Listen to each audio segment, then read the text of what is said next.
All right, everybody. Welcome to episode 374 of the Unpaid and Underrated podcast. Can you believe we've been doing this long? I can. Feels like it. It does. It feels like every week it's this, but been going amazing. It's been going amazing. I am joined by my friend Big Keith, as always. Howdy. And of course, former crew member and still hopefully active listener, Siri Dahl. Big Siri Dahl. Hi.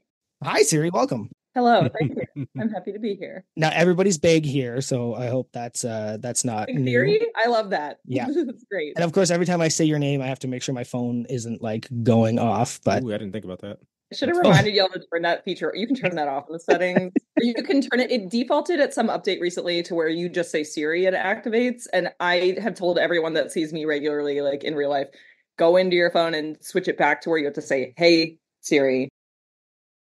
I'm waiting for my phone. Yeah, I was turned it totally off on all my stuff. Yeah, mine has already done it once where I was just like, "Oh, hey, honey, I'm just waiting on Siri," and then my phone was like, "What can I do for you?" That's funny. All right, so let's dive right in. Siri, what are you drinking? I've got a couple of beverages. I have ADHD, which means it's a requirement that I have at least 3 at all times. So I've got my sparkle water, Liquid Death convicted melon flavor. Ooh, I haven't had that one. It's fucking good. And Nice. I've got a beer that it's called Basic Becky. It's like a stout with like some wintry spices in it. It's very tasty. And I got a big jug of water because I always have a big jug of water. Gotta stay hydrated. Keith, what do you got? I've got a new one this week. It is one of those prebiotics you guys are always talking about. I'm guessing Poppy, Poppi, Poppy brand. Yeah, I've seen it. Orange. It's pretty damn good. I think it's looks like it's got a fair amount of sugar in it, and I don't know. I hope it doesn't have any caffeine because I don't need any more adrenaline pumping through my blood tonight. So hopefully it's just a nice sparkling water. But it tastes good. I definitely would give it a 5 out of 5. Sugar's definitely good for the gut biome. It does. It's very tasty. I have, as usual, I have a Keith's. We're not gonna lie. I'm just always drinking Keith's. I also have a Liquid Death. It's my last one, which tells me it's time to go to the US, which of course I am doing next week. I will be heading down to the Arnold and hopefully swinging by some Costco's or some Targets on the way back to get some Liquid Death, some Ghost Energy, and a chicken bake. Oh, chicken bake. I'm aware of the legend of the chicken bake. I am ashamed to admit that I have never tried one. Hey, that's okay. Me either. They're okay. You watch yourself. Okay. Look, I'm a Costco girl, but I'm a Costco hot dog girl. The glizzies. I did just have my first hot dog there last week, I think, and it was I think the fact that it was $1.50 with a drink made it like, oh wow, this is literally just a bun with a wiener on it. There's like nothing, like some shitty ketchup, and it's just like, oh wow, this is $1.50, $1.79, whatever it was. So I think that contributed to like the decentness of it. And then you taste it for hours. That's my only problem. And then you get hot dog burps. Yes, they're unpleasant. And I was there during everything that was going on. So you had hot dog burps and a mask. And once that happens, you just never eat that again. Like I'm never gonna forgive Costco for they used to have a little like crank machine that ground out like that sliced fresh onions on your hot dog for you, and they got fucking rid of it during COVID, and they've never brought it back, and I'm so mad about it every time. Yeah, that would suck. Mine just brought back hot dogs, but they haven't brought back the jalapeno or hot dogs, onions for the hot dogs, but they haven't brought back jalapenos. Used to be able to get jalapenos.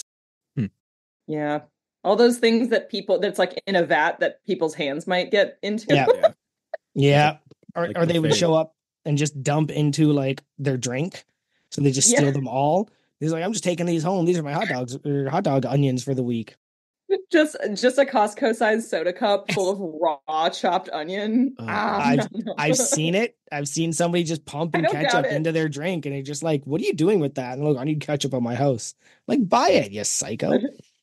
You can afford the membership to Costco, I assume. Like, now are those considered would those be considered fat hacks as or just like cheap hacks? I don't know where that would fall under. What are the calories on ketchup? Like, are you really taking home ketchup for bulking? Well, no, it's more of as Joey didn't listen to the Tyler used to say fat hacks all the time, so that was more of a throwback to the backlog of just like fat guy hacks in general. So I'm not taking the word of somebody that promised to eat 100 chicken nuggets and hasn't done it. That doesn't sound that hard. I mean, we could get into that when we get our guest on. Yep. But so, yeah, I mean, I'm thinking of the volume of a 20-piece order of nuggets, and I'm just like, okay, so multiply that by 5. It's not that much. I mean, okay, that's a lot, but like, yeah, I feel like I'd get tired of chewing. Like that's just my problem with eating is I want to eat and I just don't want to keep like masticating like the jaw up and down. It gets so boring. You have lockjaw? No, I just get tired of chewing. Like we talk ADHD and spiciness and all that. I just don't want to do this anymore. Like I'm not hungry anymore. I don't want to do this. Do you have a Massonomic shirt on, Siri? No. No? What do you got? Anything cool? It's just a cool sweater with a little lightning bolt and like little stripies all over it. It reminds me of, what was that cartoon? The singer, the gem something. Yeah, gem in the right? Grams. I was like gemstones. That's not it. Yeah, the righteous gemstones. Yeah. Great show. I love that show so much. We've actually one of our supporting members was on the show. One of our fellow crew was an extra. He was one of the religious cult guys, like the God Squad. Yes, that. Legit. Oh my God, the people who go and steal all the porn from the porn stores. No, those are different ones. The God Squad was the big muscular guys. My favorite subplot in that show was like how they were doing that, and then they eventually were like, "Wait." Well, they weren't even stealing; they were buying it. Yeah, he was buying. You're right. He was buying all of it. That was crazy. That'll show them. Here's all your money. Buying it with nefarious intent, which feels somehow like stealing. Like I don't know. Don't ask me to explain it, but it's still great. What do you got there, Keith? Live Hard, Live Easy. It's a classic. It's got the orange in it, so I'm a fan. Well, I can't wait. I do need to start maybe trying to buy some more like blue and it really is blue and green are the only other off shirts because all my black clothes now. One of my white cat is just shedding on me like crazy. So like all my black shirts are fucking speckled with like white hairs. I'm like, oh cool. Now I have to now that's a thing in my life. So I need to find some less black shirts in the future, I think. I've got the powerlifter record holder one. Love it. Which I really wanted to wear my 3D... with all the caveats. Yeah. They're great. I wanted to wear my 3D printed medal from when I won my weight class, being the only one in it, because it's just like that would be perfect. My cat just entered the room. I was like, speaking of cats, so if you hear meows in the background, it's her. Nice. Great. We always welcome cats and apparently children on this podcast. Let's rate last week's episode. Last week's episode with Marshall Johnson. Yeah. Big Marshall. I was not familiar with him before. I think he's Big Dave's coach. Been a pretty famous powerlifter in his own right, big geared powerlifter, who's gone through a lot of injury adversary lately. And what really stuck out to me the most was he has like essentially a 5-year plan to get back into the sport, or at least to get back to some numbers that he's happy with.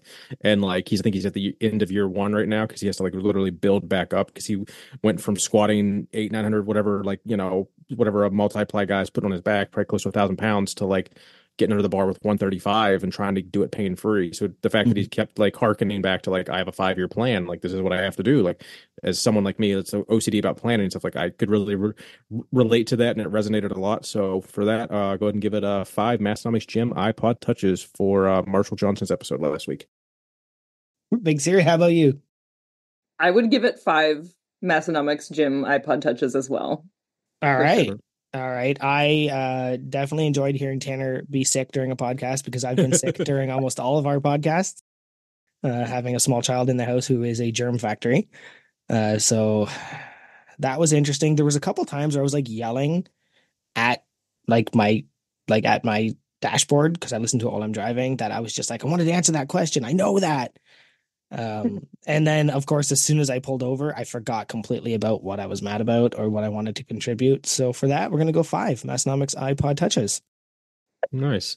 Do you have I'm sure the answer is no, but did you have a chance to watch any of the YouTube videos? We missed last week's and one that hit today. The screen I am looking at right now is the first screen I have looked at since I left work.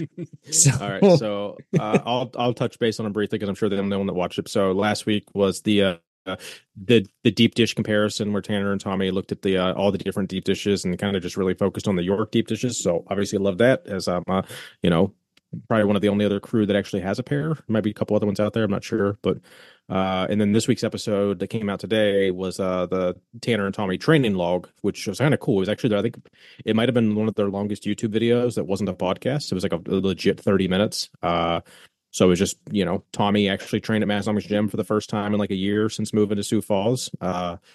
So it was just it was good. It was entertaining. It was cool to see him. I think my favorite part was when Tanner was basically like, "Well, gotta go," and just kind of like left with like 5 minutes, like, and then like Tommy just kind of finished up the video for the last 5 minutes, and I got a kick out of that. And yeah, so enjoyed both those videos, and keep on pushing them out, boys. There's a cat. There's a cat. There is a cat. There's a very cute black cat on Siri's screen. He's hitting the needy time of her evening. I think she just got fed. And so she's like, well, it's time for snuggles. I don't care what you're doing. It is time. Do you like her bow tie? Oh wow, yeah. I'm surprised. I don't think mine would let that happen.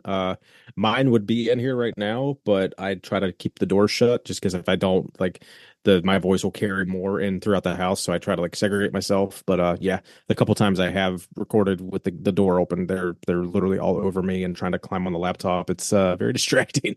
Yeah. I try to keep the door shut, but she will literally come and knock on the doors. Yeah. Then she makes a shit ton of background noise. So I just I leave it open. I let her come sit. She's well behaved. She'll get tired of me and leave in like 5 minutes. As cats do. Yeah. Thank you for giving me what I wanted. Now I'm leaving. Mm-hmm. Let's chat very briefly about Jake. Yep. So supporting member adjacent, Big Jake C. It's Jake the dog. He is a member of the Minnesota Department of Lifter Safety. So that was the crew that was out there at the Lift Hard, Live Easy. I don't believe he was there last year, but he is planning on being there this year. He actually just started his another round of chemo for an ongoing cancer issue he's been battling for a while now. So we're gonna have Nate go ahead and put a link to his GoFundMe in there. So anyone that wants to support a crew adjacent and fellow powerlifter and supporter, man that'll be spotting and loading at the Lift Hard Live Easy. Let's go show him some Massonomic support. Woo! Yeah, link in bio. Link hopefully. Below. Link in bio. Link in bio. We can't say that. Bio. Yeah, link in show notes. Nate. Link in show notes. If not, DM one of us directly. And of course, last general topic before we jump into our guest is we are finally on YouTube. Absolutely. It only took 347 episodes, but we are finally on YouTube. Of course, it's not us. Like, we don't have the videos up yet. I'm sure at some point we're gonna get there. Maybe. Siri did some makeup and dressed up, and we all look like fat chuds because we're not going to be uploading this video until we need to. Yeah, I don't know that I want to do our faces out there because it's just that much more. Like, you can't just get distracted and look at your phone because then you're the asshole looking at your phone like on YouTube while the other people are talking. I don't know. I just I would feel so self-conscious to like always have to like be on video. Or like when my kid runs in and I'm just like like diving out of here off of it, but it happened. I've watched some podcasts before where people do like the indirect camera and it because they make it the Twitch streamer thing where they're like this the whole time. It's so weird to me. I don't like it. Like it takes me to where like I'm not like I don't want to watch it. Like it takes me out of it. Like some people do it just because it's like they make it to where they're not self-conscious, I guess, because they're not directly like looking at their boogers or something. But like I don't know. There's just something about the side profile. Like I can't relate to that, and I'm not going to give you my attention. I guess I don't know. But I have like a few friends that do that like regularly on their episodes of stuff. I'm just like it's just weird, especially when you're on a Zoom call because like I want to look at you and have the Zoom call and be personable. Kind of the point, yeah. Yeah, and when like all you can see is this, it's like it's very strange to me, but I don't know. Anyway, he's not talking about you, Justin, who had that entire thing last week. No. Recorded with him. He's not talking about you, buddy. Going back and forth. No. There are specific people I am thinking of. It is not Big Many. It is not him. Oh, that's great. It's not Big Mini. It really isn't. All right. Big shout out to our only paid sponsor who actually sponsors everything that we do, Massonomics. They are a veteran-owned company. When you purchase from them, you are supporting a veteran-supported business. They do their own designs. They don't steal their designs from other people. And you know, they really support us in the greatest way, even personally. This is going to launch the week of the Arnold, right? Yeah, well, the Arnold starts next Friday. The Arnold starts like the 29th or something, right? So this will come out on Tuesday, 6th or something. So yeah. So like, just a way that they support us is Tanner messaged me and he's got me an Expo pass. So like, I get to show up as a vendor just because of what they do to support our podcast. So again, you want to be a part of this podcast, everything we're doing here, listen in, join the crew, massonomics.com/join. Don't buy from any companies that are ripping off Massonomics, because there's apparently more than 3 right now. Oh my God. Yeah. Shame. It's kind of crazy. And we've been harassing them all to death, except me. I don't say anything. I get blocked by proxy, which is kind of funny to me, because that just means like I'm kind of known. Yeah, they're like a token of pride. Yeah. We covered that. We all share the same login to the Unpaid and Underrated podcast. So the fact that our podcast got blocked by them, and then that blocked my other 2 Instagrams instantly. So I think any account attached to that account got blocked. Is that how it is? I would assume. I thought we talked about that like last week. No, I don't think we did. I thought they were just like, they went to the Unpaid Underrated and was like, block everybody involved. Because I never said anything to them from my personal page or my gym page, and they're both blocked because I'm synced between Unpaid and Underrated, Keith Honeycutt, and the No Wine Cellar. So that makes sense. And I'm going to assume Joey Maletzko got blocked too, and I'm sure Nate got blocked immediately as well. Yeah, Nate sucks. Well, yeah, I mean, he did monopolize the entire fucking podcast last week. I swear, I don't think I got to ask Joey a single question last week.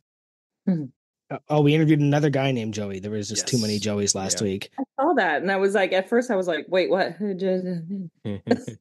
was like, are you just interviewing yourself? Not this time, but I'm sure that's going to come up someday, just like when we run out of bits. We don't have any bits. Everything we do is, organic and original. Everything is organic and off the cuff. Yeah, everything is improv. We have no reoccurring segments. Speaking of that, should we get our guest on the horn? Kick out all the other looky-loos and get our guest on? That sounds like a plan to me. All right. Big Siri, is that you? Oh, hey. Yeah, that's me. Hi. I'm Big Siri. Hi, welcome. You are live on Unpaid and Underrated, the podcast about nothing that's about the podcast about nothing. I love to be here. Thank you for inviting me. Glad to have you. Now, some of you are probably wondering, Siri is not currently crew, but Siri was at some point in our Discord crew.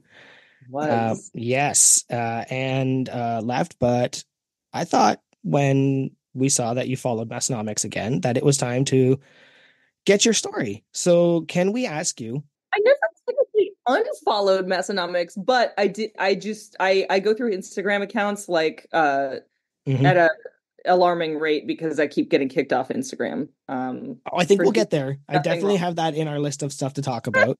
Yeah. But I would want to hear your origin story about what brought you to Massonomics, what got you to join crew, and that whole background.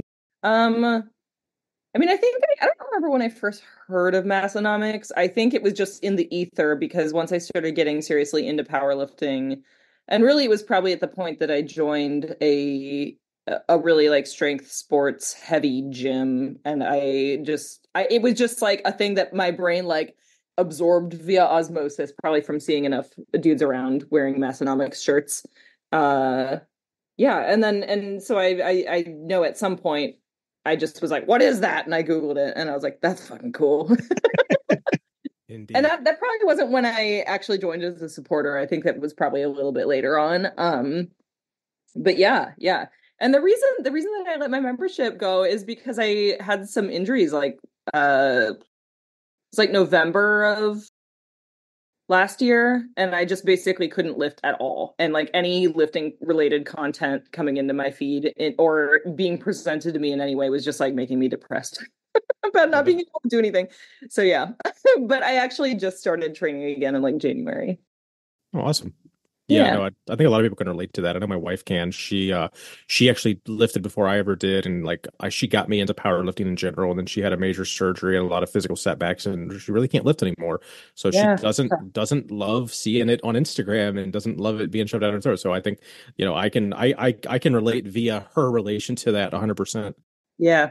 Yeah. It stinks, but fortunately what I was dealing with wasn't terribly serious. It was more just like repetitive stuff that I just had to like take enough time off of to fully like heal so I didn't make it worse. And now it's better. Yay. Yes, and I have been seeing you're back into it and all that, so I'm sure we'll talk a little bit about that. Um, did you want to share your Instagram handle?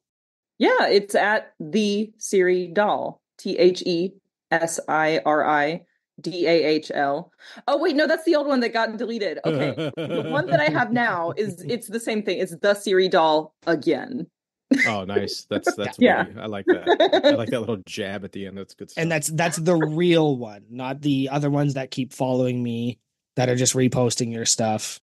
There's literally I don't even know how many, and honestly it is at the point now where like I get texts from real life friends of mine who are like, is this you? And they send me a link to some bullshit account that followed them and started trying to message them like, hey, oh no, I got deleted again, this is my new account. And I'm just like, no, you guys, literally it's not. No, like I think I saw one of those. Was it like an AI video, or did they just like you were talking and they just dubbed the vocals? Because I swear I saw one that maybe I don't know, maybe I misinterpreted. But I could have swore I saw one where well, they don't come into my dashboard. Usually what happens True. is fake accounts, some crazy weirdo who's trying to scam people, because that's usually what it is like they're trying to make a fake account and then they'll start DMing people that follow the real account of me, and then they'll DM them and be like, baby, I need help. Unlock my account. I don't like get them to Venmo some other person. So like, but they're smart enough usually to block me, like a real person. So like, there's no way that I would ever know that these accounts exist unless I just go out of my way, like spending time searching for them. Or if someone personally lets me know. But even when that happens and I report it as like an imposter account, Instagram 99% of the time reviews it, and then they're like, we found there's no issue here. So I just kind of have to give up. Like, I can't spend all my time trying to play whack-a-mole with these dudes. That's very frustrating. But yeah, if it's anything other than the Siri doll again, or my alter ego like account is Praise Be Siri, those are the only two that I have. So if there's other ones, they're fake. Okay, so you guys heard it here. Praise Be Siri is a real account. I did ask because I saw it and went, no way. It's real in the sense, this is what you asked, Joey. I was like, it's real in the sense that I'm the one running it. How real the rest of what's going on in that account is I'm not going to say what I believe. I will let people figure it out for themselves. That's a silly goose time. Yeah, that is we do our best to steer clear of any religion or political talk, even though sometimes I inadvertently bring up politics and don't realize it until I'm called on it. But we're definitely not here to talk about. I don't give a flying fuck about anyone's religious or political beliefs. And the politics of lifting, though. Yes. Jesus Christ, that's we go on about that forever. Everybody's got an opinion about something and thinks they know more than the other person. It's crazy. Yeah. All right. So 2 more things that we always ask everybody. And you again don't have to answer this one. Where do you come from? You don't have to tell where you are now, but where do I come from? I'm Canadian. One day, about 35 years ago. 35 years plus 9. Wait, no, my birthday's 35. Trying to do math. Okay, 35 and some odd years ago. My parents Submasters. That's good. Had a great time with each other, and that's where I'm being such a smart ass. All right, seriously, I'm originally from Minneapolis. Oh, cool. Minnesota. That's what I consider home, the mothership, the motherland for me. But I haven't lived there since I was like 12. So people find out I'm from Minneapolis and they'll ask me like, oh, blah, blah, blah, blah. And I'm like, dude, I don't know. I haven't lived there since 1999. But I consider it my hometown because all the other places I've lived have been so culturally different in a way that's like totally not Midwest that like when I was 12, my family moved to Texas. So I grew up like for my early part of my life, it was like half Minnesota, half Texas. Got it. And I have never identified as a Texan. I will jokingly say sometimes that I'm enough of a Texan. Like I've lived there for a while and a lot of my family's still there. And I go there, like my parents are there now, so like I go there and I visit them and stuff. But I don't I don't want to claim the label of Texan. I'm like, nah. We would refer to that as Texan adjacent. Yeah, yes. I'm Texan adjacent. Yeah, we'll call it that. Do you claim Midwest identity? Absolutely, yes. Yeah. Okay. And, being in Louisville now, I'm like, there's an ongoing debate really about this city and whether it's Southern or Midwestern, because it's honestly a solid blend of both. Southern. And that's what I like about it. I'm flying to Louisville in a couple of weeks to go to home Gym Con. It's just the closest place to get to French Lick, Indiana. So nice. I have been to French Lick for like an afternoon. It was. They have a huge convention center, so it's cheap enough that they can like get it at a good cost and just deal. It's kind of where it has to be now until it gets enough people to actually make money. Very cool. And the only reason I even asked is because everybody that listens to our podcast has a weird obsession with the Midwest and what qualifies as Midwest and what doesn't, and how do you identify? Oh my God, I'm so okay. Well, let me go on my spiel. Like I'm saying, someone who has lived both and Texas isn't really the South. I mean, some people think of it as that, but there are probably people who haven't lived there for a long time because Texas is its own goddamn thing. But like, when it comes to the South, like I've spent enough time in like Southern states, like like probably the Southern state I spent more time in than any other is like South Carolina. So I think of like that, like the way that it's like Southern, if you're in South Carolina, is fundamentally different from Louisville specifically. And I think that's another thing is like Kentucky as a whole might be more Southern, but like the city of Louisville is the northernmost like major city in the state. And it's also the biggest city in the state. But one of the things I've liked about this city is that culturally it feels a lot more Midwestern to me than Southern. If it felt fully Southern, I probably wouldn't love living here. That makes sense. Yeah.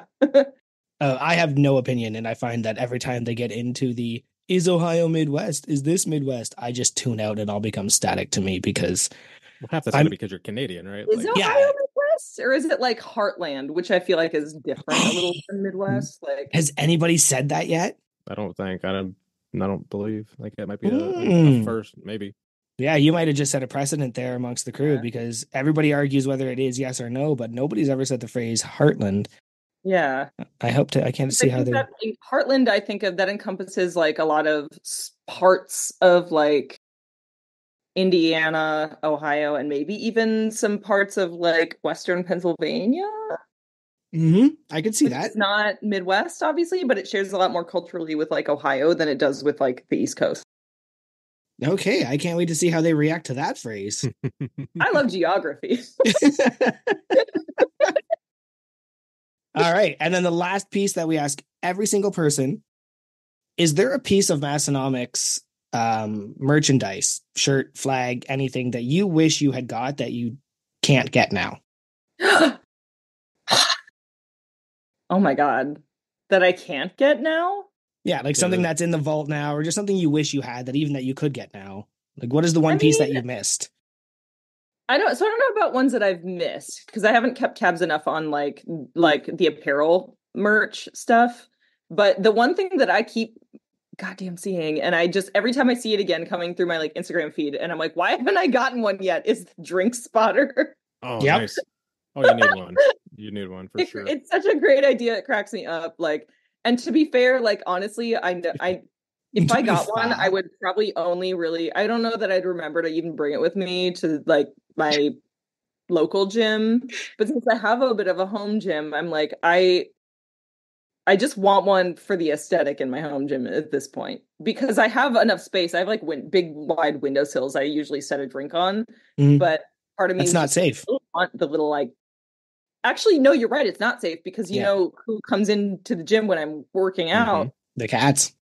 I have 2 cats, yes, and one or both of them throughout the entirety of my workout will come in and they will go into the windowsill. I have a home pod in the windowsill that I play my music on. They'll come in, they'll fucking tap on the top of it because they know. Turn your music off.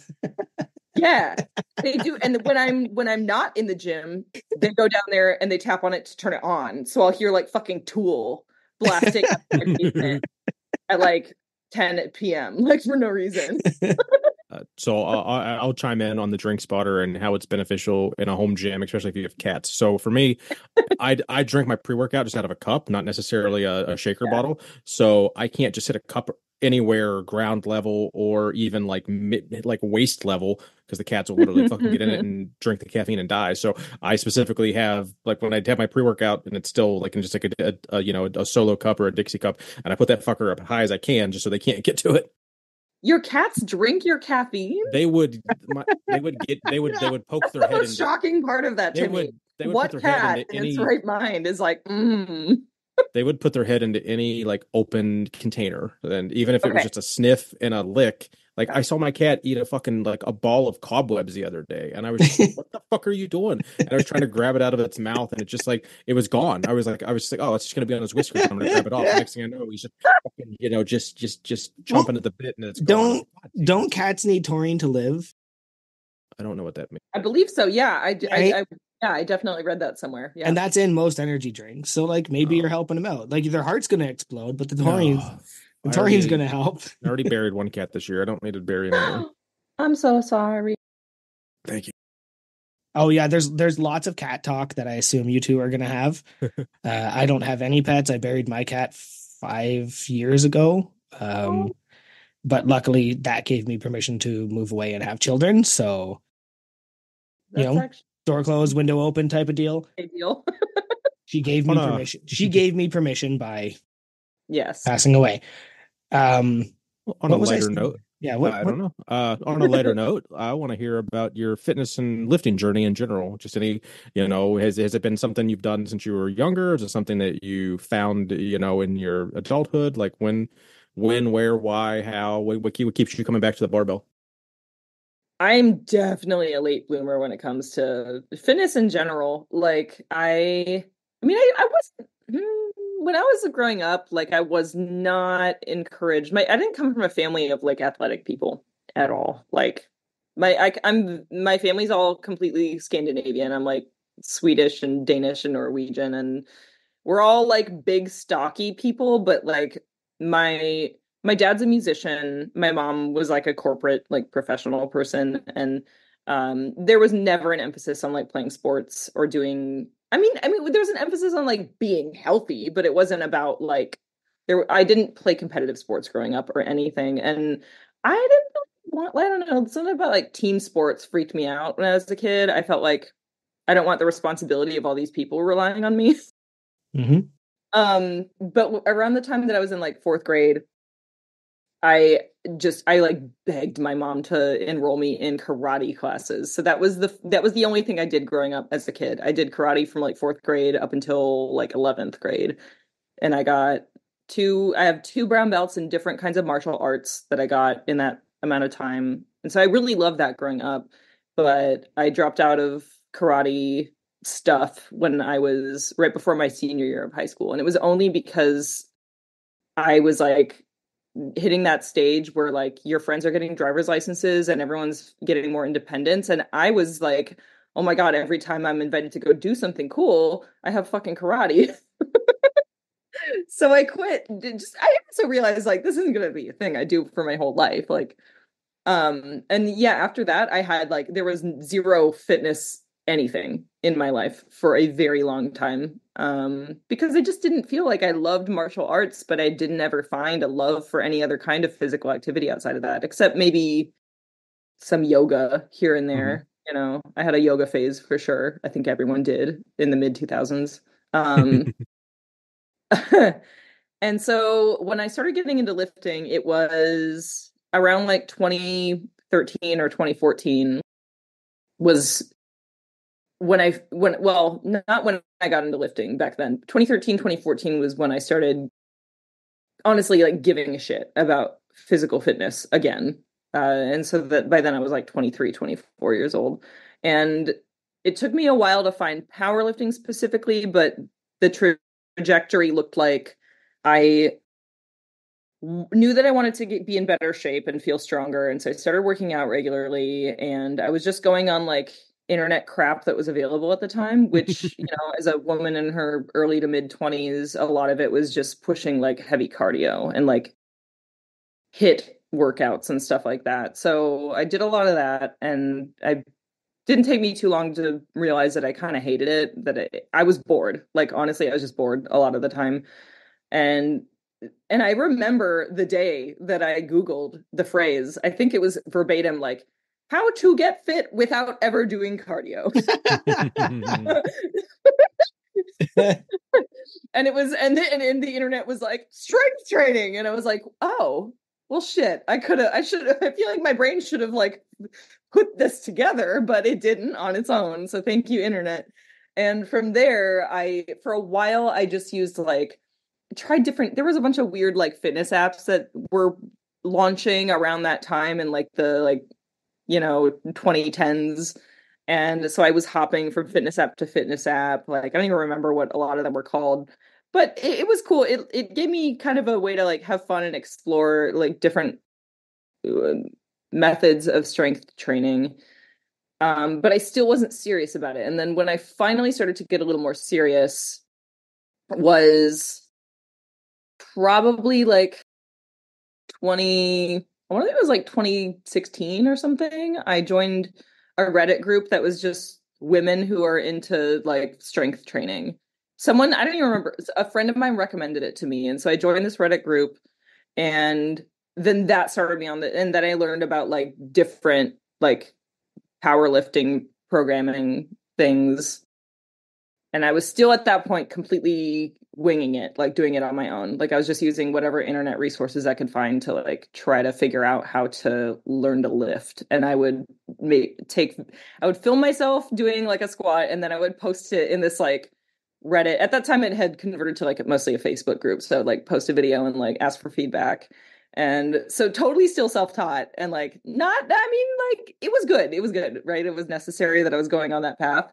But I still at this point had never like formally been to a real like lifting gym or had a coach or anything like that.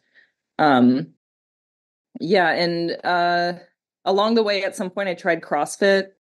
Ooh, how do your joints feel after that? Even 10 years ago, my joints probably still hurt, I think. I think CrossFit traumatized me, honestly. Uh-huh. I always, the videos of people doing the kipping pull-ups and just eating like slipping and eating shit. Yeah. Oh wow, yeah. There was also, let me just throw in there that there was also like a whole 3-year period. Why am I getting balloons on my video? It has the hand signal. Yeah, you did something with your hands. It's so fun because like Zoom does this. Okay, hold on. Let's see if I can get the hearts going. I think I have mine turned off. I can get the hearts going. I can't get mine to do anything. You can do the thumb. Look at my hearts. Oh my god. You can do the thumb up. That's ridiculous. It is. God, where was I? CrossFit was traumatizing. Yeah, CrossFit was terrible. It was traumatizing. Yeah. There was a whole chunk somewhere in the middle there for like 3 years. I played on a rugby team. Oh yeah. So on a women's rugby team, and that was great. Like the only time in my life that I've ever played a team sport. And I was actually really bad at rugby, but it was a lot of fun, and I learned a lot. It was good. And I enjoyed a lot of our off-season training was specifically strength training. So that encouraged me more. But really the thing that really, really, really changed my interests and like solidified them being specifically in powerlifting was when I moved and then joined a different gym that was just, I only chose this gym because it was like the closest one to where I lived after I moved. And it ended up being like a fucking amazing like gym for powerlifting. They had a little like powerlifting like group training thing a couple times a week. So I started going to that, like being pretty casual about it at first, but I took to it very quickly. And like at this point I'd already had enough years. I'd already had like probably 4 years of self-taught like exploring the big 3 lifts. So getting into that powerlifting like group training thing was a big deal. And so that even like within 6 months, I think, of joining that, I did my first competition. That's awesome. And Yeah, I had really amazing gains too in that first year. So I trained there, and then I want to say it was like 3 years ago is when I felt serious enough about it that I just hired like a private coach, which is like distance coaching. But yeah, and I was with him for 2 years. Then when I took a step back from everything, you know, I didn't have a coach anymore for a bit, and then I started back up with my coach this January. So yeah, it's been a wild journey, like, but a lot of fun. Yeah. That's cool that you. It's pretty similar to mine, actually. Somebody invited me to do a obstacle course. So we joined a gym to go like, how do we get ready for this obstacle course? And they had me doing like the suicide bike and hit intervals. And I was just like, I hate this like so very much. Yeah. And then I brought in my friend Big Steve and I said, can you show me how to deadlift? I see people doing it online. I want to do it. And yeah, it just triggered something. And then, now here we are powerlifting, and I'm on a podcast about powerlifting. Like, it's that trajectory that went up that way. So I wouldn't say we're a podcast about powerlifting, but maybe. Are you sure? I think I told it before. My one buddy listened to a couple of our episodes, and he was like, his response was, "You really don't talk about lifting a lot, do you?" And I was like, "Yeah, until you're like really into like who we are and what we do here. This isn't the podcast for you. But listen to the Massonomics podcast first. If you love that, then come over here." Yeah, don't come over here expecting information on how to get strong, stay strong, and use your strength. We're not giving you that here. Do you want to talk? Do you want to talk to your PRs? Do you want to talk to your numbers? I remember them. They were years ago. I don't have them, but I know you have competed. We won't get into when or where, but I can ballpark it. Actually, I mean, like, we have them in kg somewhere. They're not great. I mean, I've never been, and I know it's not. I'm only really competing against myself, and that's the other thing is like even when I have competed, it's never been like. It's more been about like the culture than me like actually giving a shit about like hitting a certain number. Like I've had goals. Like I haven't ever done a 300-pound deadlift, and that's like been a goal. That's something I still want to do that at some point, but I'm also casual enough about it that I'm like, that's where it starts, Siri. I said to myself, 3 plates is enough. We'll stop at 3 plates. My body weight, my age. We'll stop at 3 plates. But then I hit the 3 plates and I'm just like 4's doable now. And then you hit the 4 and now I'm going, I think 500 by July, I think is like, that's where it starts, right? You'll get. I know. It's been fun for me, like, because of, random injuries. And I mean, well, a big thing, I don't want to do a whole thing where I talk about this forever, but a thing that is an ever-present struggle for me personally with my journey in lifting is the fact that I have to travel so much. Mm-hmm. And when I'm at home, I have a pretty bomb gym. Like I have a Rogue Monster Light rack in my home gym, and I have a Rogue deadlift platform.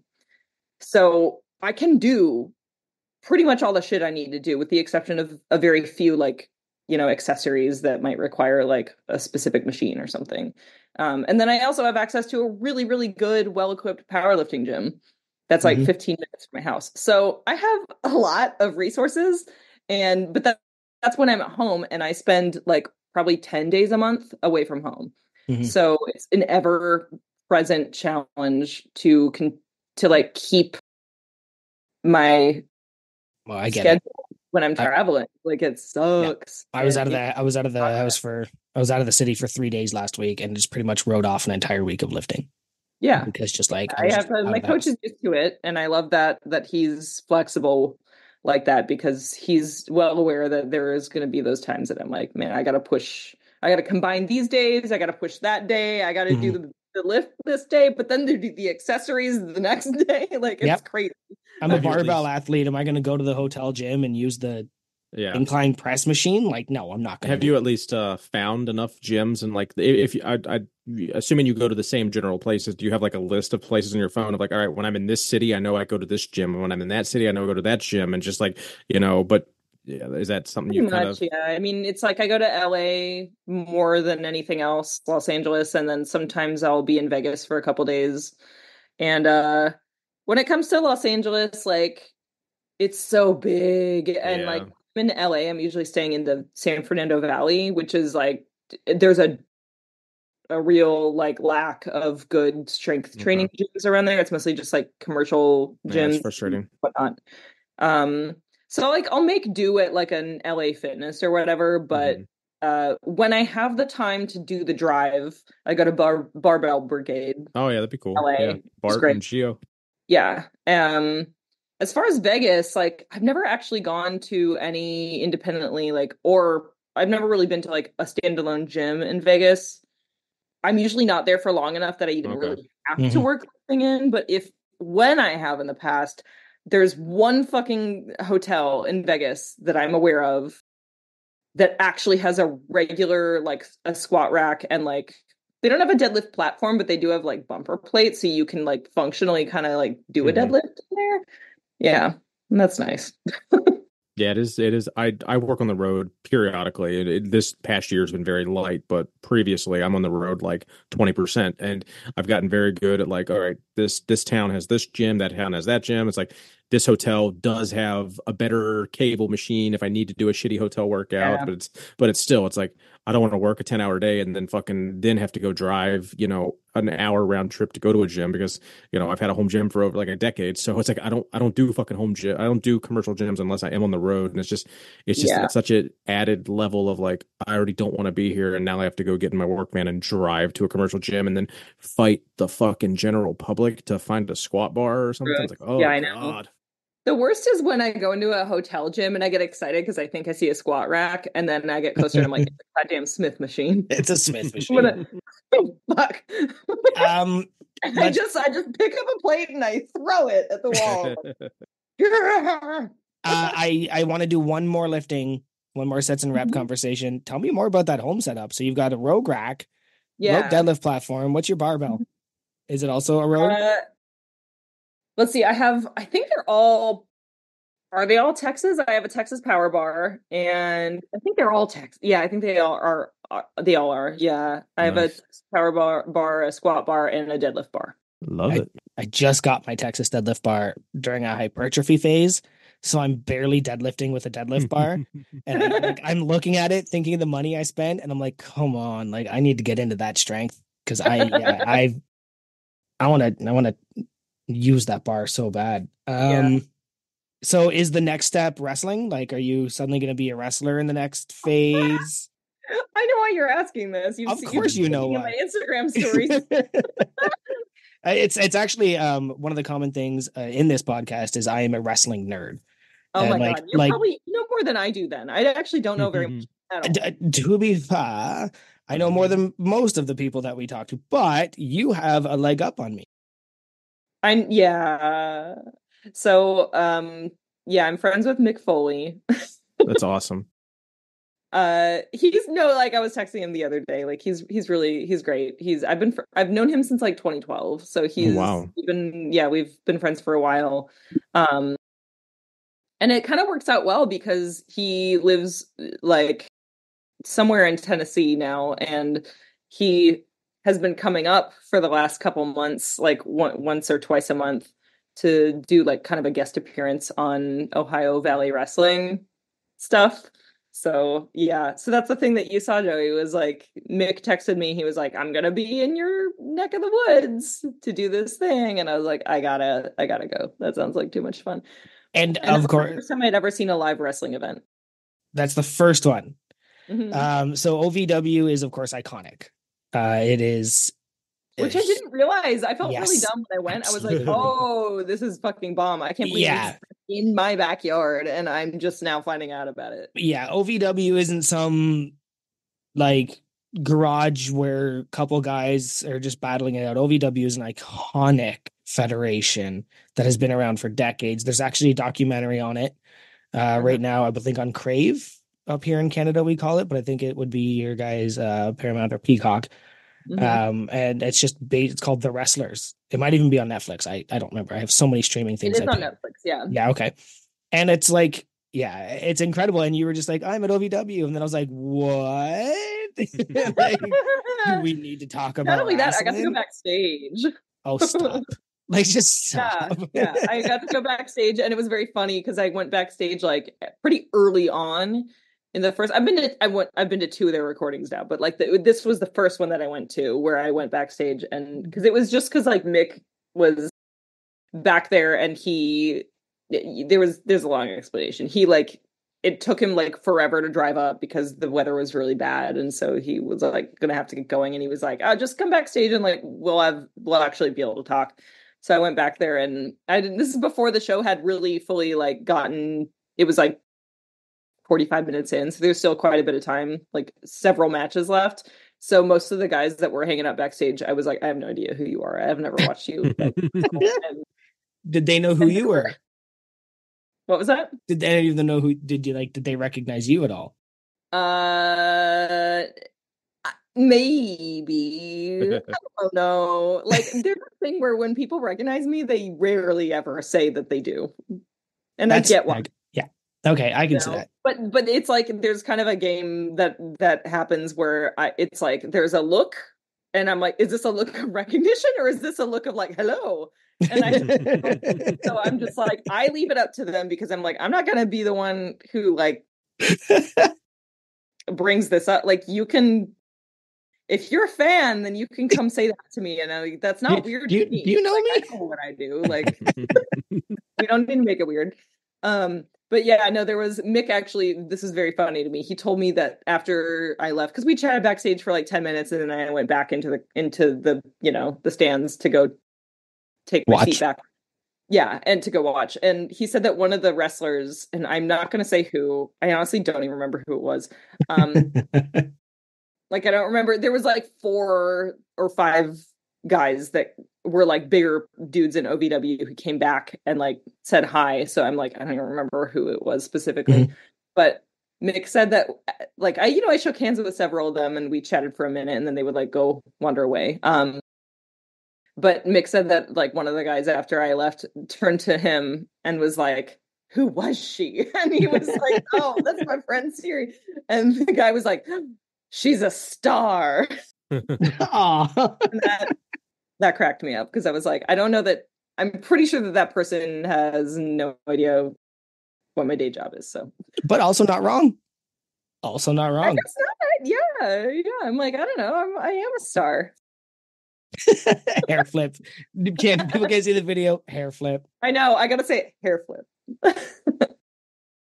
You have to elaborate that on. No, it's kind of related. Like, it's a very curious question. Like, that's pretty cool. You're friends with Mick Foley, so like having Mick Foley in your phone book, that's very interesting. To try to top that, is there anyone you would consider more generally famous than Mick Foley in your phone book? You don't have to share if there not that I necessarily want to share. No, that's fine. That's fine. You don't have to. I mean, there's definitely household names in there, but like, hold on, let me. You don't. I don't want to put you on the spot. That's a weird question. I just thought it was like I think it's cool. Like if you're friends with Mick Foley, like who else are you friends with? That's pretty fucking cool. He's probably the most like mainstream famous person. Gotcha. Okay, cool. I have like that level because it's not like it's when I say I'm friends with Mick Foley, it's not like, oh, I met him twice. It's like we have a like decade plus long friendship where like how many times a year? He's me go through some shit and like help me through it. Like he's a really really good person. Like, that's awesome. Yeah. I believe that. And how many times a year do you have to call him Santa Claus? I will call him Santa whenever he wants. Like, he's actual Santa. He is, and he's obsessed with Santa Claus. I've seen it on his reality TV shows. Utterly obsessed with Santa Claus and Christmas. Yeah. He doesn't do it every year because I know he gets so many requests for this. But sometimes it's like if I request it, because it's like if I reach out and I'm like, "Can I get a Santa letter, Mick?" He'll send me a letter from Santa. It's great. We have a lot of cat questions, and Keith being the cat person. I'll get into a couple of them. Okay, so just off the top of your head, without really thinking about it too hard, how many names for your cats can you just ramble off? Okay, so Georgia her full name is Georgia Banks, but she's also George. I mean, she's just Georgia. She's George.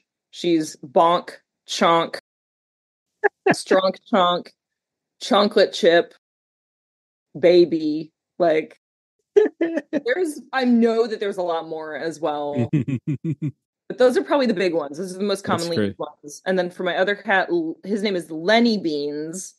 So he has actually more because here's the thing. Georgia was the first cat I had, and I had her on her own for a year before I got Lenny. So when I got Lenny, Georgia immediately started acting up because she was like, has the I'm not an only child anymore syndrome. And so Lenny now gets extra affection from me in ways that Georgia doesn't get. Mm-hmm. Because I feel guilty all the time that I'm like not giving him enough, that I'm neglecting him because Georgia demands so much fucking affection from me. So Lenny gets more nicknames and he also gets more songs. The songs are important. The songs are important. Yeah. Yeah.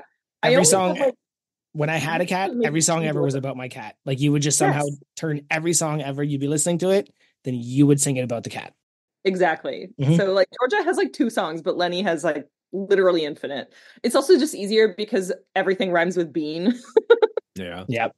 But Lenny's like Lenny Beans, Beanie Baby, Bean, Beanard Weenard, Lenny Benny, Leonardo da Vinci.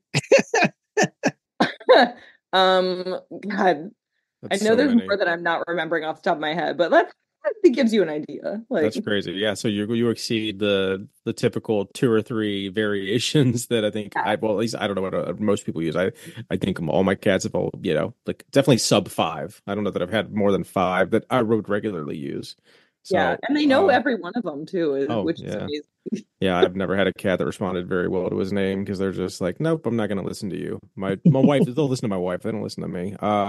Is there we were asked to have you explain the talk as a cat related segment, if that's something. Oh my God. This is something you got from Sam, isn't it? Oh my God.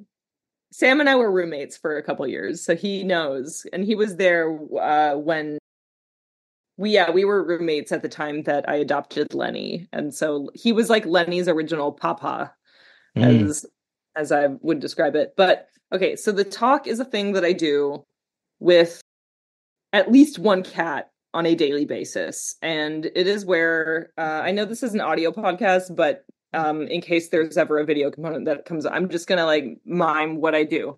So I get a cat and I'll be sitting. I can take a video.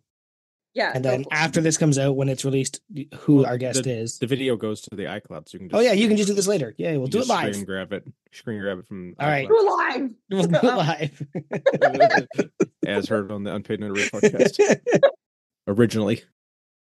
So I get a cat, right? I put him in my lap, back like belly up, facing me. And I hold them. And both my cats are very docile. Like they're used to being handled because I'm a needy cat woman. So they totally are like game for me to grab them whenever I want to snuggle.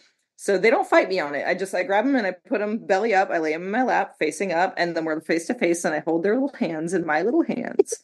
I look into their eyes very deeply and we have about a 5-minute chat about how they're the best chonker in the whole world, and I love them so much. So perfect and furry and wonderful, and you're never allowed to leave me. You're an indoor cat only. You are not allowed to go outside because it is dangerous, and you will get hurt or lost, and I can't handle that.